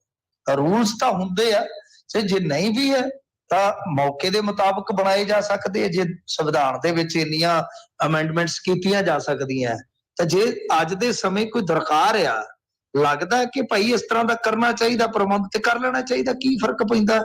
ਰੌਲਾ ਹੈ ਕਿ ਖੇਡ ਜਿਹੜੀ ਰਲ ਮਿਲ ਕੇ ਖੇਡੀ ਜਾਂਦੀ ਆ, ਜੇ ਉੱਤੇ ਬੰਦੇ ਇਮਾਨਦਾਰ ਬੈਠੇ ਹੋਣ, ਮੈਨੂੰ ਨਹੀਂ ਲੱਗਦਾ ਕਿ ਬਾਬੂਆਂ ਦੀ ਜਾਂ ਅਫਸਰਾਂ ਦੀ ਜ਼ਰੂਰਤ ਆ ਕਿ ਉਹ ਬੇਈਮਾਨ ਹੋ ਜਾਣਗੇ। ਜਦੋਂ ਇਹ ਹੁੰਦਾ ਕਿ ਉੱਤੋਂ ਵੰਗਾਰਾਂ ਆਉਂਦੀਆਂ, ਟਾਰਗੇਟ ਆਉਂਦੇ ਆ, ਕਿਆ ਕਰੋ ਤਿਆ ਕਰੋ, ਫਿਰ ਉਹਨਾਂ ਨੂੰ ਲੱਗਦਾ ਹੈ ਇਹਨਾਂ ਨੂੰ ਜੋ ਦੇਣਾ ਹੈ ਤੇ ਆਪਾਂ ਵੀ ਆਪ ਦਾ ਕੁਝ ਬਣਾਈ ਚੱਲੀਏ। ਜੀ ਜੀ। ਅਗਲੇ ਕਾਲਰ ਨੇ ਜੀ ਆਪਣੇ ਨਾਲ ਜੁੜੇ ਸੁਰਿੰਦਰ ਜੀ। ਸਤਿ ਸ਼੍ਰੀ ਅਕਾਲ। ਹੈਲੋ, ਹਾਂਜੀ ਸਤਿ ਸ਼੍ਰੀ ਅਕਾਲ ਜੀ। ਹਾਂਜੀ ਹਾਂ, ਮੇਰੀ ਵੱਲੋਂ ਸਾਰੇ ਭੈਣਾਂ ਭਰਾਵਾਂ ਸਤਿਕਾਰ ਭਰੀ ਸਤਿ ਸ਼੍ਰੀ ਅਕਾਲ ਜੀ। ਮੈਂ ਭਾਜੀ ਹੁਣ ਹਾਂਜੀ ਮੈਂ ਭਾਜੀ ਹੁਣਾਂ ਤੋਂ ਪੁੱਛਣਾ ਸੀ ਵੀ ਜਿਹੜਾ ਇੱਕ ਯੂਪੀ ਦੇ ਵਿੱਚ ਇਹਦਾ ਆਪਣੇ ਉਹ ਗਵਾਹ ਸੀਗਾ, ਆਪਣੇ ਕੀ ਉਹਦਾ ਨਾਂ, ਮਿਸ਼ਰਾ ਦੇ ਮਸਲੇ ਦੇ ਬਾਰੇ ਵਿੱਚ ਉਹਦੇ ਉੱਤੇ ਹਮਲਾ ਹੋਇਆ ਸੀ, ਤੇ ਉਹਦਾ ਬਾਅਦ ਵਿੱਚ ਕੀ ਹੋਇਆ, ਜਾਂ ਮਿਸ਼ਰੇ ਹੋਣਾ ਦੀ ਉਹਨਾਂ ਦੀ ਜਿਹੜੀ ਅਪਡੇਟ ਆ ਉਹ ਕੀ ਚੱਲ ਰਿਹਾ ਹੁਣ ਇਸ ਤਰ੍ਹਾਂ ਜਿਹੜਾ ਉਹਨੂੰ? ਮਿਸ਼ਰੇ ਦੀ ਜ਼ਮਾਨਤ ਖਾਰਜ ਹੋ ਗਈ ਹੈ ਜੀ, ਉੱਤੋਂ ਸੁਪਰੀਮ ਕੋਰਟ ਨੇ ਜ਼ਮਾਨਤ ਖਾਰਜ ਕਰ ਦਿੱਤੀ। ਉਹਨੂੰ ਕਿਹਾ ਕਿ ਹਫ਼ਤੇ ਦੇ ਅੰਦਰ ਸਰੈਂਡਰ ਕਰਕੇ ਜੇਲ੍ਹ 'ਚ ਜਾ। ਸੋ ਇਹਦੋਂ ਵੱਡੀ ਤਾਂ ਮੇਰੇ ਖਿਆਲ ਦੇ ਨਾਲ ਕੋਈ ਅਪਡੇਟ ਨਹੀਂ ਹੋ ਸਕਦੀ, ਕਿਉਂਕਿ ਹਾਈ ਕੋਰਟ ਨੂੰ ਉਹਨਾਂ ਨੇ ਕਿਹਾ ਕਿ ਇਸ ਮਾਮਲੇ ਨੂੰ ਦੁਬਾਰਾ ਵਿਚਾਰੋ, ਜਿਹੜਾ ਤੁਸੀਂ ਬੇਲ ਦਿੱਤੀ ਆ। ਤੇ ਜਿਹੜੇ ਗਵਾਹ ਦੀ ਤੁਸੀਂ ਗੱਲ ਕਰਦੇ ਹੋ, ਹਮਲਾ ਜ਼ਰੂਰ ਹੋਇਆ ਸੀ, ਭਾਜਪਾ ਦੇ ਇੱਕ ਆਗੂ ਤੇ ਦੋਸ਼ ਲਾਏ ਸਨ, ਤੇ ਮੇਰੇ ਖਿਆਲ ਦੇ ਨਾਲ ਉਸ ਮਾਮਲੇ ਦੇ ਵਿੱਚ ਵੀ ਪੁਲਿਸ ਸ਼ਿਕਾਇਤ ਹੋ ਗਈ ਸੀ। ਬਹੁਤ ਬਹੁਤ ਸ਼ੁਕਰੀਆ। ਤੇ ਮਿੰਟੂ ਜੀ ਅਜੇ ਉਹਨੇ ਕਰਤਾ ਸਰੈਂਡਰ ਕਿ ਨਹੀਂ? ਅਜੇ ਹਫਤਾ ਹੋਇਆ ਨਹੀਂ ਅਜੇ? ਨਹੀਂ ਜੀ, ਉਹ ਇੱਕ ਹਫ਼ਤੇ ਦੀ ਮੋਹਲਤ ਹੈ, ਹਾਲੇ 3 ਦਿਨ ਹੀ ਹੋਇਆ ਮੇਰੇ ਖਿਆਲ ਦੇ। ਜੀ ਇਹੋ ਜਿਹੇ ਮਾਮਲੇ 'ਚ ਇਦਾਂ ਹੁੰਦਾ ਵੀ ਕੰਮ ਜਲਦੀ ਹੋ ਜੇ, ਪਰ ਉਹਨਾਂ ਨੇ ਵੀ ਪੂਰਾ ਸਮਾਂ ਲੈ ਕੇ ਹੀ ਜਾਣਾ ਜੀ। ਇਹ ਸਮਾਂ ਫਿਰ ਇਹ ਹੁੰਦਾ ਨਾ ਜੀ, ਸੁਪਰੀਮ ਕੋਰਟ ਦਿੰਦਾ ਵੇਲਾ ਦਿੰਦਾ ਕਿ ਤੁਸੀਂ ਆਪਦੀ ਕੋਈ ਕਾਨੂੰਨੀ ਕੋਈ ਤਿਆਰੀ ਕਰਨੀ ਹੈ ਜਾਂ ਕੋਈ ਹੋਰ ਕੋਈ ਕੰਮਕਾਰ ਕਰਨਾ, ਉਹ ਨਿਬੇੜੋ, ਕਿਉਂਕਿ ਹੋ ਸਕਦਾ ਉਸ ਤੋਂ ਬਾਅਦ ਤੁਹਾਨੂੰ ਲੰਬਾ ਸਮਾਂ ਜੇਲ੍ਹ ਦੇ ਵਿੱਚ ਆਰਾਮ ਕਰਨ ਦਾ ਮੌਕਾ ਮਿਲ ਜਾਵੇ। ਜੀ ਜੀ। ਅਗਲੇ ਕਾਲਰ ਨੇ ਦੀਪਿੰਦਰ ਜੀ। ਤੇ ਸਰੋਤੋ ਤੁਸੀਂ ਵੀ ਜੇ ਸਵਾਲ ਪੁੱਛਣਾ ਚਾਹੁੰਦੇ ਆ, ਫੋਨ ਲਾਈਨਸ ਓਪਨ ਨੇ। ਨੰਬਰ ਹੈ 408 272 5200 4082725200 ਜੀ। ਦੀਪਿੰਦਰ ਜੀ। ਹਾਂਜੀ ਸਤਿ ਸ਼੍ਰੀ ਅਕਾਲ ਜੀ। ਇੱਕ ਤਾਂ ਮਿੰਟੂ ਜੀ, ਵੈਸੇ ਮੈਂ ਟਿੱਪਣੀ ਕਰਨੀ ਹੈ, ਗੁੱਸਾ ਨਾ ਕਰਿਓ। ਤੁਸੀਂ ਕੋਈ ਵਰਡ ਜਿਵੇਂ ਮਾਝੇ ਵਾਲਿਆਂ ਦੇ ਬੋਲਦੇ ਹੋ, ਜਿਵੇਂ ਮੈਂ ਨੋਟ ਕੀਤਾ ਪੰਜੀ ਜਾਂ ਹੋਰ, ਉਹ ਕੀ ਗੱਲ ਤੁਸੀਂ ਉੱਧਰ ਰਹਿ ਕੇ ਆਏ ਹੋ ਜਾਂ ਤੁਹਾਡੀ ਕੋਈ ਰਿਸ਼ਤੇਦਾਰੀ ਆ? ਦੂਜਾ ਮੇਰਾ ਸਵਾਲ ਇਹ ਹੈ, ਆ ਜਿਹੜਾ ਪਿੱਛੇ ਜੇ ਚੰਡੀਗੜ੍ਹ ਦਾ ਮਸਲਾ ਹੋਇਆ ਸੀ, ਇਹਨਾਂ ਨੇ ਵਿਧਾਨ ਸਭਾ 'ਚ ਤਾਂ ਇਹਨਾਂ ਨੇ ਉਹ ਲਿਆਂਦਾ ਮਤਾ, ਤੇ ਤੁਸੀਂ ਉਦੋਂ ਦੱਸਿਆ ਸੀ ਵੀ ਲੱਖਾ ਸਿਧਾਣਾ ਕੋਈ ਐਕਸ਼ਨ ਕਰ ਰਿਹਾ, ਕੋਈ ਪ੍ਰੋਟੈਸਟ ਚੰਡੀਗੜ੍ਹ 'ਚ, ਉਹ ਕੁਝ ਹੋਇਆ ਕਿ ਨਹੀਂ? ਬਸ ਵਿੱਚ ਹੀ ਰਹਿ ਗਿਆ ਜੀ। ਨਹੀਂ ਜੀ, ਪ੍ਰੋਟੈਸਟ ਨਹੀਂ ਮੈਂ ਕਿਹਾ ਸੀ ਪ੍ਰੈਸ ਕਾਨਫਰੰਸ। ਅੱਛਾ ਜੀ। ਹਾਂਜੀ, ਪ੍ਰੈਸ ਕਾਨਫਰੰਸ ਕਰ ਰਿਹਾ ਸੀ, ਉਹਨਾਂ ਨੇ ਕੀਤੀ ਸੀ ਪ੍ਰੈਸ ਕਾਨਫਰੰਸ, ਪਰ ਪਤਾ ਨਹੀਂ ਕਿਉਂ ਅੱਜ ਕੱਲ ਸਾਡੇ ਪੰਜਾਬੀ ਜਿਹੜੀਆਂ ਇਸ ਤਰ੍ਹਾਂ ਦੀਆਂ ਗੱਲਾਂ ਹੁੰਦੀਆਂ ਨੇ ਉਹ ਥੋੜਾ ਘੱਟ ਸੁਣਦੇ ਨੇ, ਤੇ ਇਹ ਪਤਾ ਨਹੀਂ ਕੀ ਗੱਲ ਹੈ। ਅੱਗੇ ਤਾਂ ਵਾਹਵਾ ਚੰਗੀ ਤਰ੍ਹਾਂ ਸੁਣਦੇ ਸੀ, ਹੁਣ ਇਹ ਮਸਲੇ ਜਦੋਂ ਇੰਨੀ ਵਾਰੀ ਚੁੱਕੇ ਜਾਂਦੇ ਆ ਵਾਰ-ਵਾਰ ਕਈ ਵਾਰ ਲੋਕ ਨਜ਼ਰ ਅੰਦਾਜ਼ ਕਰਨਾ ਸ਼ੁਰੂ ਕਰ ਦਿੰਦੇ। ਸ਼ਾਇਦ ਹੋ ਸਕਦਾ ਤੁਹਾਡੀ ਨਜ਼ਰ ਨਾ ਪਿਆ ਹੋਵੇ, ਪ੍ਰੈਸ ਕਾਨਫਰੰਸ ਉਹਨਾਂ ਨੇ ਕਰ ਦਿੱਤੀ ਸੀ। ਤਾਂ ਇਸ ਮੁੱਦੇ ਤੇ ਕੀਤੀ ਸੀ। ਹੋਰ ਵੀ ਵਿੱਚ ਉਹਨਾਂ ਨੇ ਕਈ ਮੁੱਦੇ ਜਿਹੜੇ ਇਨਕਲੂਡ ਕੀਤੇ ਸੀ। ਜਿੱਥੋਂ ਤੱਕ ਮੇਰੀ ਗੱਲ ਆ, ਤਾਂ ਭਾਈ ਸਾਹਿਬ ਮੈਂ ਤੁਹਾਡੀ ਜਾਣਕਾਰੀ ਲਈ ਦੱਸ ਦਿਆਂ, ਰਹਿੰਦੇ ਅਸੀਂ ਮਾਲਵੇ 'ਚ ਆ, ਪਰ ਸਾਡਾ ਮਾਲਵੇ 'ਚ ਇੱਕ ਮਾਝਾ ਹੈ ਤੇ ਅਸੀਂ ਖੁਦ ਮਾਝੇ ਵਾਲੇ ਜੀ ਅਸੀਂ ਪਿੱਛੋਂ ਉੱਠ ਕੇ ਆਏ ਆ। ਰਾਜਾ ਜੰਗ ਸਾਡਾ ਪਿੰਡ ਸੀ, ਕਸੂਰ ਤਹਿਸੀਲ ਸੀ ਸਾਡੀ, ਲਾਹੌਰ ਜ਼ਿਲ੍ਹਾ ਸੀਗਾ, ਉੱਥੋਂ ਉੱਠ ਕੇ ਆਏ ਆ। ਤੇ ਜਿਹੜੇ ਸਾਡੇ 22 ਪਿੰਡ ਆ ਉਹ ਮਤਲਬ ਕਿ ਮਾਝੇ ਵਾਲਿਆਂ ਦੇ ਹੀ ਆ। ਤਾਂ ਸਾਡਾ ਆਪਣਾ ਇੱਕ ਅਲੱਗ ਕਲਚਰ ਹੈ ਇੱਥੇ, ਤੇ ਉਹ ਅਸੀਂ ਠੇਠ ਮਾਝੀ ਬੋਲਦੇ ਆ ਘਰਾਂ 'ਚ। ਤੇ ਸਾਡੇ ਜਿਹੜੇ ਬਜ਼ੁਰਗ ਚਾਦਰਾ ਅਜੇ ਵੀ ਚਾਦਰੇ ਬੰਨਦੇ ਆ। ਮੇਰੇ ਪਿੰਡ ਆ ਜਾਓਗੇ ਤੇ ਤੁਹਾਨੂੰ 50 ਸਾਲ ਤੋਂ ਉੱਤੇ 70% ਜਿਹੜੇ ਬਜ਼ੁਰਗ ਆ ਸਾਡੇ ਉਹ ਚਾਦਰੇ ਵਾਲੇ ਮਿਲਣਗੇ। ਜੀ ਜੀ ਸੋ ਇਹ ਮਝੈਲ ਨੇ ਜੀ, ਉਧਰਲੇ ਮਝੈਲ ਨੇ, ਇੱਧਰ ਆ, ਸੋ ਸਾਰੇ ਕੁਝ ਇਕੱਠੇ ਹੀ ਆ। ਉਦਾਂ ਕੋਈ ਐਸੀ ਗੱਲ ਨਹੀਂ, ਜੇ ਮਾਈਂਡ ਕਰਨ ਵਾਲੀ ਥੋੜੀ ਗੱਲ ਹੁੰਦੀ ਹੈ। ਨਹੀਂ ਮੈਂ ਮਾਈਂਡ ਨਹੀਂ ਕੀਤਾ। ਇਹ ਇਹਨਾਂ ਨੇ ਗੱਲ ਕਹੀ ਸੀਗਾ ਨਾ ਵੀ ਤੁਸੀਂ ਮਤਲਬ ਕਿ ਰਹਿ ਕੇ ਆਏ ਹੋ। ਮੈਂ ਉਹ ਗੱਲ ਕਰ ਰਿਹਾ ਵੀ ਰਹਿ ਕੇ ਨਹੀਂ ਆਏ ਅਸੀਂ, ਵੀ ਅਸੀਂ ਹੈ ਹੀ ਆ। ਸਾਡਾ ਹੁਣ ਚਲੋ ਹੁਣ ਅਸੀਂ ਮਾਲਵੇ 'ਚ ਆ ਗਏ ਆ ਵੀ ਉਧਰੋਂ, ਤਾਂ ਪਰ ਸਾਡਾ ਉਹ ਮਾਝਾ ਹੀ ਆ। ਅਸੀਂ 22 ਪਿੰਡ ਬੈਠੇ ਆ ਆਪਣੇ, ਅਸੀਂ ਪਿੱਛੋਂ ਉੱਠ ਕੇ ਆਏ ਆ। ਮਾਲਵੇ ਦੇ ਵਿੱਚ ਇੱਕ ਸਾਡਾ ਅਲੱਗ ਮਾਝਾ ਹੈ। ਮੈਂ ਇਹ ਗੱਲ ਕਹਿ ਰਿਹਾ, ਨਹੀਂ ਗੁੱਸਾ ਕਿਉਂ ਕਰਨਾ, ਵੈਲਕਮ ਜੀ, ਬੜਾ ਵਧੀਆ ਕਿ ਕੋਈ ਬੰਦਾ ਤੁਹਾਡੀ ਬੋਲੀ ਤੋਂ ਅੰਦਾਜ਼ਾ ਲਾਉਂਦਾ ਹੈ। ਇਹਦਾ ਮਤਲਬ ਉਹਨੂੰ ਲੱਗਦਾ ਕਿ ਹਾਂ ਇਹ ਫਲਾਣੀ ਬੋਲੀ ਬੋਲਦਾ, ਸ਼ਾਇਦ ਉੱਥੇ ਰਹਿ ਕੇ ਆਇਆ ਹੋਏਗਾ। ਸੋ ਮਾਝਾ ਆਪਾਂ ਬਣਾ ਲਿਆ ਨਾ ਕਿ ਸ਼ਾਇਦ ਅੰਮ੍ਰਿਤਸਰ ਏਰੀਆ ਹੀ ਮਾਝਾ ਹੈ। ਨਹੀਂ, ਇਹ ਮਾਝਾ ਬਹੁਤ ਵੱਡਾ ਸੀਗਾ ਜੀ। ਅਗਲੇ ਕਾਲਰ ਨੇ ਰਾਜ ਜੀ, ਸਤਿ ਸ਼੍ਰੀ ਅਕਾਲ। ਹਾਂਜੀ ਸਤਿ ਸ੍ਰੀ ਅਕਾਲ ਜੀ ਦੋਵਾਂ ਭਰਾਵਾਂ ਨੂੰ ਜੀ। ਸਤਿ ਸ਼੍ਰੀ ਅਕਾਲ। ਸਤਿ ਸ਼੍ਰੀ ਅਕਾਲ ਹਾਂਜੀ ਹਾਂਜੀ ਮਿੰਟੂ ਜੀ, ਮੇਰਾ ਇੱਕ ਸਵਾਲ ਹੈ ਜੀ। ਹੁਣ ਇਹ ਕਿਹੜੀ ਸਟ੍ਰੈਟਜੀ ਤੇ ਚੱਲ ਰਹੀ ਆ ਕੇਜਰੀਵਾਲ ਜਾਂ ਆਮ ਆਦਮੀ ਪਾਰਟੀ ਵੀ? ਕਈ ਗੱਲਾਂ ਤੇ ਜਿਵੇਂ ਭਗਵੰਤ ਮਾਨ ਨੂੰ ਜਾਣ ਬੁੱਝ ਕੇ ਤੱਤੇ ਪਾਣੀ 'ਚ ਪਾਇਆ ਗਿਆ, ਜਿਵੇਂ ਜਿਹੜਾ ਹਰਿਆਣੇ ਦੇ ਉਹ ਰਾਜ ਸਭਾ ਮੈਂਬਰ ਨੇ ਇੱਕ ਬਿਆਨ ਦਿੱਤਾ SYL ਤੇ ਦੂਜਾ ਜਿਹੜਾ ਇਹ SYL ਤੇ ਦੂਜਾ ਜਿਹੜਾ ਇੱਕ ਹੁਣ ਹਿਮਾਚਲ ਦੇ ਵਿੱਚ ਪੰਜਾਬ ਦਾ ਹੈਲੀਕਾਪਟਰ ਗਿਆ, ਪਰ ਜਿੱਥੇ ਵੀ ਭਗਵੰਤ ਮਾਨ ਜਾਂਦਾ ਉੱਥੇ ਪੰਜਾਬ ਪੁਲਿਸ ਨਾਲ ਜਾਂਦੀ ਹੈ, ਦੱਸਦੀ ਆ ਖੜੀ ਵੀਡੀਓ ਦੇ ਵਿੱਚ।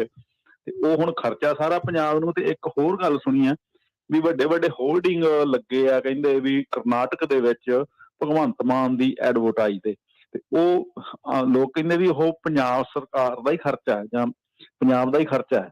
ਤੇ ਇਹ ਦੂਜਾ ਕੀ ਹੋ ਰਿਹਾ ਜੀ, ਜਿਹੜਾ ਇਹ ਪੈਸਾ ਲਾਇਆ ਜਾ ਰਿਹਾ? ਹਾਂਜੀ ਦੇਖੋ ਭਾਜੀ, ਉਹ ਜਿਹੜੀ ਐਡਵਰਟਾਈਜ਼ਮੈਂਟ ਹੋਈ ਆ ਹੁਣ ਆਪਾਂ ਪੁਸ਼ਟੀ ਨਹੀਂ ਕਰ ਸਕਦੇ, ਪਰ ਇਹਨਾਂ ਨੇ ਅਖਬਾਰਾਂ 'ਚ ਇਸ਼ਤਿਹਾਰ ਗੁਜਰਾਤ ਵਗੈਰਾ 'ਚ ਦਿੱਤੇ ਸੀਗੇ ਕਿ ਗਲਤ ਹੈ। ਉਹ ਉਸ ਚੀਜ਼ ਨੂੰ ਅਸੀਂ ਕੰਡੈਮ ਕੀਤਾ, ਖਾਸ ਤੌਰ ਤੇ ਜਦੋਂ ਇਹ ਹੈਲੀਕਾਪਟਰ ਵੀ ਯੂਜ਼ ਕੀਤਾ ਇਹਨਾਂ ਹਿਮਾਚਲ 'ਚ। ਮੈਂ ਕਿਹਾ ਸੀ ਕਿ ਨਹੀਂ ਹੋਣਾ ਚਾਹੀਦਾ, ਨਹੀਂ ਹੋਣਾ ਚਾਹੀਦਾ, ਗਲਤ ਕਰ ਰਹੇ ਨੇ। ਭਗਵੰਤ ਮਾਨ ਕਿਉਂ ਇਹ ਸਾਰਾ ਕੁਝ ਕਰਵਾ ਰਿਹਾ? ਸਾਨੂੰ ਤੇ ਆਪਣੇ ਚੀਫ ਮਿਨਿਸਟਰ ਤੇ ਹੀ ਹੈ ਨਾ। ਇੱਕ ਹੋਰ ਖਬਰ ਆ, ਕਹਿੰਦੇ ਕਿ 90 ਕਮਾਂਡੋ ਵਾਲੇ ਘੱਲ ਰੱਖੇ ਆ ਦਿੱਲੀ 'ਚ, ਔਰ ਸਿੱਧੇ ਤਾਂ ਨਹੀਂ, ਉਹ ਪੰਜਾਬ ਭਵਨ ਦੇ ਵਿੱਚ ਉੱਥੇ ਠਹਿਰਾਏ ਗਏ ਨੇ, ਪਰ ਸਿਕਿਉਰਿਟੀ ਦਾ ਇੰਤਜ਼ਾਮਾਤ ਇਸ ਪੱਖ ਤੋਂ ਕੀਤਾ ਗਿਆ। ਰਾਘਵ ਚੱਡਾ ਦੀ ਸਿਕਿਉਰਿਟੀ ਦੀ ਵੇਖੋਗਾ ਵਾਇਰਲ ਹੋਈ ਪਈ ਹੈ ਫੋਟੋ। ਬਹੁਤ ਕੁਝ ਹੋ ਰਿਹਾ ਜੀ, ਬਹੁਤ ਕੁਝ ਹੋ ਰਿਹਾ। ਤੇ ਕਮਾਲ ਦੀ ਗੱਲ ਇਹ ਕਿ ਸਾਡਾ ਚੀਫ ਮਿਨਿਸਟਰ SYL ਦੇ ਮੁੱਦੇ ਤੇ ਕੋਈ ਪ੍ਰਤੀਕਰਮ ਹੀ ਨਹੀਂ ਦਿੰਦਾ। ਸੰਤਰਾਮ ਉਦਾਸੀ ਜੀ ਦੇ ਪਰਿਵਾਰ ਨੂੰ ਮਿਲਦੇ ਨੇ, ਬਹੁਤ ਅੱਛੀ ਗੱਲ ਆ। ਹੋਰ ਕਈਆਂ ਚੀਜ਼ਾਂ ਨੂੰ ਲੈ ਕੇ ਟਵੀਟ ਕਰਦੇ ਨੇ, ਪਰ ਇਸ ਮੁੱਦੇ ਤੇ ਉਹਨਾਂ ਦਾ ਕੋਈ ਪ੍ਰਤੀਕਰਮ ਹੀ ਨਹੀਂ ਆਇਆ, ਜਦ ਕਿ ਇਸ ਮਾਮਲੇ 'ਚ ਖਾਸਾ ਉਬਾਲ ਆ ਰੱਖਿਆ ਹੈ। ਸੋ ਕਹਿਣ ਦਾ ਮਤਲਬ ਹੈ ਕਿ ਦੇਖੋ ਇਹ ਤੇ ਇਹਨਾਂ ਨੇ ਹੀ ਤੈਅ ਕਰਨਾ ਕਿ ਹੁਣ ਕੀ ਇਹ ਅੱਗੇ ਜਾ ਕੇ ਕਰਨਾ ਚਾਹੁੰਦੇ ਆ। ਪਰ ਬਹੁਤ ਹੀ ਜ਼ਿਆਦਾ ਲੋਕ ਹੈਰਾਨ ਨੇ ਕਿ ਭਗਵੰਤ ਮਾਨ ਨੂੰ ਆਖਰ ਹੋ ਕੀ ਗਿਆ। ਇੰਨਾ ਜ਼ਿਆਦਾ ਦਿੱਲੀ ਦਬਾਅ ਦੇ ਹੇਠ ਇਹਨਾਂ ਨੂੰ ਕਰੀ ਬੈਠੀ ਹੈ ਕਿ ਪ੍ਰਤੀਕਰਮ ਵੀ ਨਹੀਂ ਦੇ ਸਕਦੇ। ਰਾਜ ਸਭਾ ਦੇ ਮੈਂਬਰ ਵੀ ਖਾਮੋਸ਼ ਨੇ। ਤੇ ਕਮਾਲ ਦੀ ਗੱਲ ਆ, 92 ਚੋਂ ਜਿਹਨੂੰ ਮਰਜ਼ੀ ਪੁੱਛ ਲਓ ਕਿ ਤੁਹਾਡਾ ਰਾਜ ਸਭਾ ਦਾ ਮੈਂਬਰ ਕੋਈ ਬੋਲਦਾ ਹੀ ਨਹੀਂ, ਤੇ ਉਹ ਅੱਗੋਂ ਕਹਿੰਦਾ ਤੁਸੀਂ ਕੀ ਲੈਣਾ ਦੱਸੋ। ਸਾਡੀ ਪਾਰਟੀ ਨੇ ਜੋ ਫੈਸਲਾ ਕੀਤਾ ਠੀਕ ਹੈ ਜੀ, ਇਹ ਵਿਰੋਧੀ ਐਵੇਂ ਰੌਲਾ ਪਾਉਂਦੇ ਆ, ਸਾਨੂੰ ਤਾਂ ਸਭ ਕੁਝ ਠੀਕ ਲੱਗਦਾ। ਤੇ ਜਦੋਂ ਉਹਨਾਂ ਨੂੰ ਠੀਕ ਲੱਗੀ ਜਾਂਦਾ ਆਪਾਂ ਕੀ ਕਰੀਏ, ਸਮਝ ਨਹੀਂ ਆਉਂਦੀ। ਪਰ ਭਗਵੰਤ ਮਾਨ ਦੀ ਚੁੱਪੀ ਭਗਵੰਤ ਮਾਨ ਦਾ ਹੀ ਨੁਕਸਾਨ ਕਰ ਰਹੀ ਹੈ। ਜੀ ਜੀ ਬਿਲਕੁਲ, ਥੈਂਕ ਯੂ ਜੀ। ਅਗਲੇ ਕਾਲਰ ਨੇ ਜੋਗਾ ਸਿੰਘ ਜੀ। ਜੀ ਸਤਿ ਸ੍ਰੀ ਅਕਾਲ ਜੀ। ਸਤਿ ਸ਼੍ਰੀ ਅਕਾਲ ਜੀ। ਮੇਰੀ ਬੇਨਤੀ ਹੈ ਕਿ ਕਹਿੰਦਾ ਵਾਰੀ ਪੰਜਾਬ ਗਵਰਨਮੈਂਟ ਮੁਹੱਈਆ ਰੇਡੀਓ ਬਣਨ ਤੇ ਹੋਈ ਵਾ ਬਿਜਲੀ ਦੇ ਬਾਰੇ, ਜਿੱਦਾਂ ਹੁਣ ਗੁਜਰਾਤ ਨੇ ਇੱਥੇ ਪੰਜਾਬ ਸ਼ੁਰੂ ਕੀਤਾ, ਹਿਮਾਚਲ ਸ਼ੁਰੂ ਕੀਤਾ ਜੀ। ਜਿਹੜੀ ਆਪਣੇ ਪੰਜਾਬ ਨੂੰ ਆਂਦਾ ਜਿੱਥੇ ਕੋਲਾ ਹੈ ਉਹਦਾ ਸਰਕਾਰ ਨਾਲ ਮਿਲ ਕੇ ਉੱਥੇ ਪ੍ਰਾਜੈਕਟ ਸ਼ੁਰੂ ਨਹੀਂ ਕਰ ਸਕਦੇ ਜੀ। ਜਿੱਥੇ ਪਾਣੀ ਦੇ ਤੇ ਉੱਥੇ ਸਰਕਾਰ ਨੂੰ ਉਹਨਾਂ ਦਾ ਐਗਰੀਮੈਂਟ ਨਹੀਂ ਕਰ ਸਕਦੇ। ਇਹ ਰੇਡੀਓ ਬਣਨ ਤੇ ਮੁਹੱਦੇ ਹੋਏ ਹੈ ਨੇ, ਉਹ ਕੱਖ ਵੀ ਨਹੀਂ ਹੈ। ਕੋਲਾ ਇਹਨੇ ਸੈਂਟਰ ਦੇ ਸਾਰੇ ਕਿਹੜੀਆਂ ਦੇ ਇਹਦੇ ਆਪਣੀ ਨਿਗਰ ਪਾਲਿਸੀ ਕੀ ਹੈ ਜਿਹੜੀ ਬਿਜਲੀ ਦੇ ਮੱਲਣ ਪੈਣ ਨੂੰ ਹੱਦ ਕਰ ਸਕੇ ਜੀ। ਸਰਕਾਰੀ ਕੋਈ ਪਾਲਿਸੀ ਹੈ ਜੀ ਕੋਈ? ਇੰਨਾ ਸਵਾਲ ਹੈ, ਮਿਹਰਬਾਨੀ ਜੀ। ਨਹੀਂ ਦੇਖੋ, ਮੈਂ ਆ 2 ਦਿਨ ਪਹਿਲਾਂ ਕਿਹਾ ਸੀਗਾ ਭਗਵੰਤ ਮਾਨ ਨੂੰ ਸੰਬੋਧਿਤ ਹੋ ਕੇ, ਅੱਗੇ ਤੇ ਚਲੋ ਫੋਨ ਤੇ ਗੱਲ ਹੋ ਜਾਂਦੀ ਸੀ, ਹੁਣ ਵੱਡੇ ਆਦਮੀ ਨੇ ਸਾਡੇ ਵਰਗਿਆਂ ਦੇ ਕਿੱਥੇ ਬਈ ਫੋਨ ਚੱਕ ਸਕਦੇ ਹੋ। ਮੈਂ ਕਿਹਾ ਸੀਗਾ ਕਿ ਤੁਹਾਡੇ ਕੋਲ ਇੱਕ ਮੌਕਾ ਹੈ। ਦੇਖੋ ਸਰਦਾਰ ਸਾਹਿਬ, ਅਸੀਂ ਤੇ ਪਿੱਟਦੇ ਪਏ ਪਿਛਲੇ 2 ਸਾਲਾਂ ਤੋਂ। ਮੈਂ ਕਿਹਾ ਸੀਗਾ ਨਿੱਜੀ ਥਰਮਲ ਬੰਦ ਕਰਕੇ ਦਿਖਾਓ, ਚੈਲੰਜ ਕੀਤਾ ਸੀ ਕਾਂਗਰਸੀਆਂ ਨੂੰ ਵੀ, ਆਮ ਆਦਮੀ ਪਾਰਟੀ ਨੂੰ ਵੀ। ਮੈਂ ਕਹਿੰਦਾ ਬੰਦ ਕਰਕੇ ਦਿਖਾ ਦਿਓ, ਤੁਹਾਨੂੰ ਮੰਨ ਜਾਣਗੇ, ਕਿਉਂਕਿ ਤੁਹਾਡਾ ਜਲੂਸ ਨਿਕਲ ਜਾਣਾ ਹੈ। ਸਾਰੀ ਤੁਹਾਡੀ ਜਿਹੜੀ ਪੈਦਾਵਾਰ ਹੈ ਉਹਦੇ ਚੋਂ 3900 ਮੈਗਾਵਾਟ ਤੱਕਲੀ ਉਹਨਾਂ ਦੀ ਹੈ, ਤਾਂ ਤੁਸੀਂ ਤਾਂ ਸਿਆਲ 'ਚ ਵੀ ਲਾਈਟ ਨਹੀਂ ਪੂਰੀ ਕਰ ਸਕਣੀ ਮੁੱਲ ਲੈ ਤੋਂ ਬਗੈਰ। ਇੱਕੋ ਇੱਕ ਹੱਲ ਆ ਕਿ ਬਈ ਹੁਣ ਵੀ ਅਜੇ ਵੀ ਮੌਕਾ ਹੈ ਕਿ ਤੁਸੀਂ ਨਰਮੇ ਦੀ ਖੇਤੀ ਵੱਧ ਤੋਂ ਵੱਧ ਕਰਾ ਦਿਓ 4-5 ਜ਼ਿਲ੍ਹਿਆਂ 'ਚ। ਝੋਨੇ ਦਾ ਰਕਬਾ ਘਟ ਜਾਏਗਾ, ਉਹਦੇ ਵਾਸਤੇ ਕੁਛ ਜਿਵੇਂ ਅੰਗਰੇਜ਼ੀ 'ਚ ਕੀ ਉਹਨੂੰ ਕਹਿੰਦੇ ਇਨਸੈਂਟਿਵ, ਉਹ ਦੇ ਦਿਓ। ਕੁਛ ਮਤਲਬ ਕਿ ਤੁਸੀਂ ਕੋਈ ਕਾਰਪੋਰੇਸ਼ਨ ਬਣਾ ਕੇ ਨਰਮੇ ਦਾ ਬੀਮਾ ਕਰ ਦਿਓ। ਇੱਕ ਗੱਲ ਕਹਿ ਦਿਓ ਕਿ ਤੁਹਾਨੂੰ ਮਾੜੀ ਸਪਰੇਅ ਨਹੀਂ ਮਿਲੂ, ਬਿਮਾਰੀ ਨਹੀਂ ਪੈਣ ਦਿੰਦੇ, ਲੋਕ ਇੱਧਰੋਂ ਜਾਣਗੇ। ਆ 5-6 ਜ਼ਿਲ੍ਹਿਆਂ 'ਚ ਜਿੰਨਾ ਮਰਜ਼ੀ ਨਰਮਾ, ਔਰ ਨਰਮਾ ਇਤਕੀ 14,000 ਤੱਕ ਪਹੁੰਚਿਆ ਜੀ, 14,000 ਤੱਕ। ਕਿਉਂਕਿ ਜਿਹੜੇ ਚਾਈਨਾ ਦਾ, ਹੁਣ ਮੈਂ ਤਾਂ ਦੇਖੋ ਨਿਗਾਹ ਰੱਖਦਾ ਪੂਰੀ ਤਿੱਖੀ, ਖੇਤੀ ਨਹੀਂ ਕਰਦਾ ਪਰ ਖੇਤੀ ਨਾਲ ਜੁੜੀਆਂ ਮੈਂ ਕੌਮਾਂਤਰੀ ਪੱਧਰ ਤੱਕ ਦੀਆਂ ਖਬਰਾਂ ਵੀ ਪੜ੍ਹਨ ਦਾ ਯਤਨ ਕਰਦਾ। ਚਾਈਨਾ ਕਾਟਨ ਦਾ ਬੜਾ ਵੱਡਾ ਉਤਪਾਦਕ ਸੀ, ਪਰ ਉਹਦੀ ਇੱਕ ਤਾਂ ਜਿਹੜੀ ਹੈਗੀ ਪੈਦਾਵਾਰ ਉਹ ਅੱਧੀ ਰਹਿ ਗਈ ਆ, ਇੱਕ ਉਹਨਾਂ ਦੀ ਆਪਣੀ ਘਰੇਲੂ ਡਿਮਾਂਡ ਬੜੀ ਹੈ। ਸੋ ਇਸ ਕਰਕੇ ਦੁਨੀਆ ਦਾ ਬਾਜ਼ਾਰ ਖਾਲੀ ਪਿਆ। ਸਾਨੂੰ ਤੇ ਬੰਗਲਾਦੇਸ਼ ਹੀ ਨਹੀਂ ਮੁੱਕਦਾ। ਬੰਗਲਾਦੇਸ਼ ਕਿਉਂਕਿ ਕੱਪੜੇ ਦਾ ਬਹੁਤ ਵੱਡਾ ਇੱਕ ਤਰ੍ਹਾਂ ਨਾਲ ਕਹਿ ਲਓ ਨਿਰਮਾਤਾ ਦੇਸ਼ ਬਣ ਗਿਆ ਹੈ, ਜਿਹਦੀ ਬਦੌਲਤ ਅੱਜ ਉਹਨਾਂ ਦੀ ਜਿਹੜੀ ਵਿਕਾਸ ਦਰ ਹੈ ਉਹ ਸਾਥੋਂ ਵੀ ਅੱਗੇ ਆ। ਸਾਊਥ ਏਸ਼ੀਆ 'ਚ ਮੇਰੇ ਖਿਆਲ ਦੇ ਨਾਲ ਸਭ ਤੋਂ ਅੱਗੇ ਜਾ ਰਹੀ ਹੈ, ਤਾਂ ਬੈਸਟ ਸੀਗੀ ਅੱਗੇ ਥੋੜਾ ਸਮਾਂ ਪਹਿਲਾਂ ਤੱਕ। ਤਾਂ ਕਹਿਣ ਦਾ ਮਤਲਬ ਇਹ ਹੈ ਕਿ ਸਾਡੇ ਕੋਲ ਇਹ ਬਦਲ ਹੈਗੇ ਨੇ, ਤਾਂ ਖੜੇ ਪੈਰ ਅਸੀਂ ਇਹ ਬਦਲ ਇਸਤੇਮਾਲ ਕਰ ਸਕਦੇ ਹਾਂ। ਹਾਲੇ ਵੀ ਨਰਮੇ ਦੀ ਬਿਆਈ 15-20 ਦਿਨ ਚੱਲ ਸਕਦੀ ਹੈ, ਪਰ ਨਹਿਰਾਂ 'ਚ ਪਾਣੀ ਛੱਡ ਕੇ ਜਿੰਨੀ ਵੀ ਬਿਆਈ ਹੋ ਸਕਦੀ ਵੱਧ ਤੋਂ ਵੱਧ ਉਹ ਕਰਵਾ ਲਓ। ਉਸ ਤੋਂ ਬਾਅਦ ਫੇਰ ਜਿਹੜੀ ਸਿੱਧੀ ਬਿਜਾਈ ਕਰਦੇ ਆ ਝੋਨੇ ਵਾਲੀ ਉਹ ਕਰ ਲਓ। ਫਿਰ ਜਿੱਥੇ ਹੋਰ ਜਿਵੇਂ ਮੂੰਗੀ ਆ ਆਉਣ ਵਾਲੇ ਦਿਨਾਂ ਦੇ ਵਿੱਚ, ਮੋਠ ਆ, ਜਿੱਥੇ ਇਹ ਬਿਜਾਏ ਜਾ ਸਕਦੇ ਉਹ ਬਿਜਾਵਤ ਕਰ ਲਓ। ਸੋ ਜਿੰਨਾ ਝੋਨਾ ਘੱਟ ਕਰਦੇ ਜਾਓਗੇ, ਇਕੱਲੀ ਬਿਜਲੀ ਨਹੀਂ ਤੁਹਾਡਾ ਪਾਣੀ ਵੀ ਬਚਦਾ ਜਾਏਗਾ ਨਾਲ। ਜੀ ਥੈਂਕ ਯੂ ਜੀ। ਅਗਲੇ ਕਾਲਰ ਨੇ ਜਸਪਾਲ ਜੀ। ਹੈਲੋ, ਹਾਂਜੀ ਸਤਿ ਸ਼੍ਰੀ ਅਕਾਲ। ਸਤਿ ਸ਼੍ਰੀ ਅਕਾਲ ਜੀ। ਹਾਂਜੀ, ਮੈਂ ਕਾਂਗਰਸ ਦੀ ਆਪਣੀ ਮਿਸਮੈਨੇਜਮੈਂਟ ਦੀ ਗੱਲ ਕਰਦੇ ਹਾਂ ਆਪਾਂ। ਜਿਹੜੀ ਇਹ ਮਤਲਬ ਜੋ ਇਹਨਾਂ ਦਾ ਸ਼ੁਰੂ ਤੋਂ ਹੀ ਚੱਲਦਾ ਇਹ ਵੀ ਇਹ ਜਿਵੇਂ ਡਰਾਈਵਰ ਨੂੰ ਕੰਡਕਟਰ ਦੀ ਸੀਟ ਤੇ ਬਿਠਾ ਦਿੰਦੇ ਨੇ ਤੇ ਕੰਡਕਟਰ ਨੂੰ ਡਰਾਈਵਰ ਦੀ ਸੀਟ ਤੇ ਬਿਠਾ ਦਿੰਦੇ ਨੇ, ਤੇ ਮੁੜ ਕੇ ਉਹ ਦੋਨੋਂ ਜਾਣੇ ਆਪਣੀ ਆਪਣੀ ਜਗ੍ਹਾ ਤੇ ਉਹ ਐਕਸੀਡੈਂਟ ਕਰਦਾ ਫਿਰੀ ਜਾਂਦਾ, ਉਹ ਲੋਕਾਂ ਨਾਲ ਬਕਾਇਆਂ ਦੇ ਰੌਲੇ ਪਾਉਂਦਾ ਫਿਰੀ ਜਾਂਦਾ। ਤੇ ਸ਼ੁਰੂ ਤੋਂ ਹੀ ਦੇਖੋ ਜਿਵੇਂ ਇਹਨਾਂ ਨੇ ਪਹਿਲਾਂ ਸੰਜੇ ਗਾਂਧੀ ਸੀਗਾ, ਬਹੁਤ ਵਧੀਆ ਮਤਲਬ ਸਿਆਸਤਦਾਨ ਸੀਗਾ, ਉਹ ਕਹਿੰਦੇ ਵੀ ਪਾਇਲਟ ਬਣ ਕੇ ਮਤਲਬ ਉਹ ਮਾਰਿਆ ਗਿਆ। ਤੇ ਰਾਜੀਵ ਗਾਂਧੀ ਜਿਹੜਾ ਬਹੁਤ ਵਧੀਆ ਪਾਇਲਟ ਸੀਗਾ, ਉਹ ਸਿਆਸਤ ਕਰਦਾ ਮਾਰਿਆ ਗਿਆ। ਇਹ ਇੰਦਰਾ ਗਾਂਧੀ ਦੇ ਵੇਲੇ ਤੋਂ ਹੀ ਮਤਲਬ ਇਹਨਾਂ ਦੀ ਇਹ ਚੱਲੀ ਆਉਂਦੀ ਹੈ ਮਿਸਮੈਨੇਜਮੈਂਟ ਦੀ। ਹਾਂਜੀ, ਇਹਦੇ ਬਾਰੇ ਸਰ ਤੁਸੀਂ ਆ ਬੜੀਆਂ ਗੱਲਾਂ, ਬੜੀਆਂ ਕਮਾਲ ਦੀਆਂ ਮਿਸਾਲਾਂ ਸਾਨੂੰ ਬਹੁਤ ਕਮਾਲ ਦੀਆਂ ਦਿੱਤੀਆਂ, ਤੇ ਮੈਂ ਤਾਂ ਬਹੁਤ ਸਾਰੀ ਜ਼ਿੰਦਗੀ ਲਈ ਸਮਝ ਲਓ ਨੋਟ ਕਰ ਲਈਆਂ 2 ਚੀਜ਼ਾਂ ਤੁਹਾਡੀਆਂ, ਕਿ ਡਰਾਈਵਰ ਕੰਡਕਟਰ ਵਾਲੀ ਤੇ ਸੰਜੇ ਗਾਂਧੀ ਰਾਜੀਵ ਗਾਂਧੀ ਵਾਲੀ। ਔਰ ਮੈਂ ਜ਼ਰੂਰ ਕੋਟ ਕਰਿਆ ਕਰੂੰਗਾ। ਤੁਸੀਂ ਆਪਣਾ ਨਾਮ ਨਹੀਂ ਦੱਸਿਆ, ਪਰ ਜ਼ਰੂਰ ਅਗਲੀ ਵਾਰੀ ਨਾਮ ਦੱਸ ਦੇਣਾ। ਤਾਂ ਖੈਰ ਗੱਲ ਇਹ ਹੈ ਕਿ ਬਿਲਕੁਲ ਤੁਹਾਡੀ ਗੱਲ ਸਹੀ ਹੈ, ਕਾਂਗਰਸ ਦੇ ਕੋਲ ਬੜਾ ਮੌਕਾ ਸੀਗਾ, ਹੁਣ ਤਾਂ ਹੱਥੋਂ ਨਿਕਲ ਗਿਆ। ਤਾਂ ਬਿਲਕੁਲ ਮਿਸਮੈਨੇਜਮੈਂਟ ਹੋਈ ਆ, ਖਾਸ ਤੌਰ ਤੇ ਪੰਜਾਬ ਸਾਡੇ ਸਾਹਮਣੇ ਆ ਕਿ ਅਮਰਿੰਦਰ ਸਿੰਘ ਦਾ ਪਤਾ ਲੋਕਾਂ ਨੂੰ, ਜਿਵੇਂ ਹੁਣ ਭਗਵੰਤ ਮਾਨ ਬਾਰੇ ਅੰਦਾਜ਼ਾ ਦੇਖੋ, ਮੈਂ ਨਹੀਂ ਕਹਿੰਦਾ ਕੱਲ ਨੂੰ ਫੇਲ ਹੋਣਗੇ ਜਾਂ ਪਾਸ ਹੋਣਗੇ, ਪਰੰਤੂ ਅੰਦਾਜ਼ਾ ਲੱਗ ਜਾਂਦਾ ਹੁੰਦਾ। ਤੁਸੀਂ ਲੋਕਾਂ ਦੀ ਆਵਾਜ਼ ਸੁਣਦੇ ਹੋ, ਡੇਲੀ ਰੇਡੀਓ ਪ੍ਰੋਗਰਾਮ ਸੁਣਦੇ ਹੋ ਇੱਥੇ ਬੈਠੇ, ਤਾਂ ਤੁਹਾਨੂੰ ਆਵਾਜ਼ ਆਉਣੀ ਸਟਾਰਟ ਹੋ ਗਈ ਹੋਏਗੀ ਕਿ ਗੱਡੀ ਕਿੱਧਰ ਨੂੰ ਤੁਰ ਪਈ ਆ। ਇਸੇ ਤਰ੍ਹਾਂ ਅਮਰਿੰਦਰ ਸਿੰਘ ਦਾ ਮਸਲਾ ਸੀ, ਲੋਕ ਪਿੱਟਦੇ ਸਨ ਕਿ ਬੰਦਾ ਤੁਹਾਡਾ ਰਲ ਗਿਆ ਭਾਜਪਾ ਦੇ ਨਾਲ, ਇਹ ਬੰਦਾ ਤੁਹਾਡਾ ਨਕਾਰਾ ਹੋ ਗਿਆ।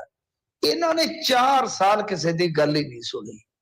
ਜੇ ਉਸੇ ਅਮਰਿੰਦਰ ਨੂੰ 2 ਸਾਲਾਂ ਬਾਅਦ ਹੀ ਉਹਨੂੰ ਕਿਹਾ ਹੁੰਦਾ ਕਿ ਹੱਥ ਜੁੜੇ ਤੇਰੇ, ਸਾਨੂੰ ਬਚੀ ਖੁਚੀ ਆਪਣੀ ਭਾਈ ਕਰ ਲੈਂਦੇ, ਗੱਲਬਾਤ ਤਾਂ ਇਹ ਮਸਲਾ ਸ਼ਾਇਦ ਇੱਥੋਂ ਤੱਕ ਨਾ ਵਿਗੜਦਾ। ਔਰ ਫਿਰ ਜਦੋਂ ਇਹਨਾਂ ਨੇ ਜਾਤੀ ਸਮੀਕਰਨ ਬਿਠਾਣੇ ਸ਼ੁਰੂ ਕੀਤੇ ਉਦੋਂ ਬਾਅਦ ਫਿਰ ਪੱਠਾ ਵੀ ਬੈਠਾ ਇਹਨਾਂ ਦਾ। ਸੋ ਅੱਜ ਲੋਕਾਂ ਨੂੰ ਇੰਨੀ ਆਸਾਨੀ ਦੇ ਨਾਲ ਬਰਾਦਰੀਵਾਦ, ਜਾਤੀਵਾਦ, ਪੰਜਾਬ ਦਾ ਖਾਸ ਤੌਰ ਤੇ ਜੇ ਵੋਟਰ ਦੀ ਮੈਂ ਗੱਲ ਕਰਾਂ ਤਾਂ ਉਹ ਨਹੀਂ ਇਹਨਾਂ ਚੀਜ਼ਾਂ ਤੋਂ ਹੁਣ ਅੱਗੇ ਆ ਗਿਆ, ਉਹ ਤਾਂ ਪੂੰਝ ਦਿੰਦਾ ਜਲਦੀ ਜਲਦੀ ਗਲਤ ਅੱਖਰ ਵਾਂਗੂ। ਸੋ ਬਿਲਕੁਲ ਮੈਂ ਇਸ ਗੱਲ ਨਾਲ ਮੁਤਫਿਕ ਹਾਂ ਕਿ ਇਹਨਾਂ ਤੋਂ ਜੋ ਆਸ ਰੱਖੀ ਸੀਗੀ ਦੇਸ਼ ਨੇ ਕਾਂਗਰਸ ਤੋਂ, ਇੱਕ ਸਟਰੋਂਗ ਵਿਰੋਧੀ ਧਿਰ ਇਹ ਜਿਹੜੀ ਹੈ ਉਹ ਆਪਣੀ ਭੂਮਿਕਾ ਨਿਭਾਏਗੀ, ਪਰ ਇਹ ਉੱਥੇ ਕੌਮੀ ਪੱਧਰ ਤੇ ਵੀ ਨਾਕਾਮ ਰਹੇ ਹੈ। ਔਰ ਜਿਨ੍ਹਾਂ ਸਟੇਟਾਂ ਦੇ ਵਿੱਚ ਸਰਕਾਰਾਂ ਸੀ, ਹਿਸਾਬ ਲਾ ਲਓ ਗੋਆ 'ਚ ਸਰਕਾਰ ਬਣਦੀ ਇਹਨਾਂ ਨੇ ਗਵਾ ਲਈ, ਮਣੀਪੁਰ 'ਚ ਗਵਾ ਲਈ ਉਦੋਂ, ਫਿਰ ਇਸ ਤੋਂ ਇਲਾਵਾ ਕਰਨਾਟਕ 'ਚ ਬਣਾਈ ਸਰਕਾਰ ਗਵਾ ਲਈ, ਮੱਧ ਪ੍ਰਦੇਸ਼ 'ਚ ਬਣਾਈ ਸਰਕਾਰ ਗਵਾ ਲਈ। ਬਿਲਕੁਲ ਮੁਤਫਿਕ ਆ ਕਿ ਮਿਸਮੈਨੇਜਮੈਂਟ ਰੱਜ ਕੇ ਆ। ਪਰ ਦੂਜੀਆਂ ਗੱਲਾਂ ਦੋ ਤੁਹਾਡੀਆਂ ਬੜੀਆਂ ਮੈਨੂੰ ਸ਼ਾਨਦਾਰ ਲੱਗੀਆਂ, ਉਹਦੇ ਵਾਸਤੇ ਧੰਨਵਾਦ ਸਾਹਿਬ। ਜੀ ਜੀ, ਹੁਣ ਰਾਹੁਲ ਗਾਂਧੀ ਦਾ ਵੀ ਬਾਅਦ 'ਚ ਹੀ ਪਤਾ ਲੱਗਣਾ ਕਰਨਾ ਕੀ ਚਾਹੁੰਦਾ ਸੀ ਤੇ ਵਿਚਾਰਾ ਵਾੜਿਆ ਕਿੱਧਰ ਗਿਆ ਹੈ। ਜੀ, ਸੇਵਾ ਸਿੰਘ ਜੀ।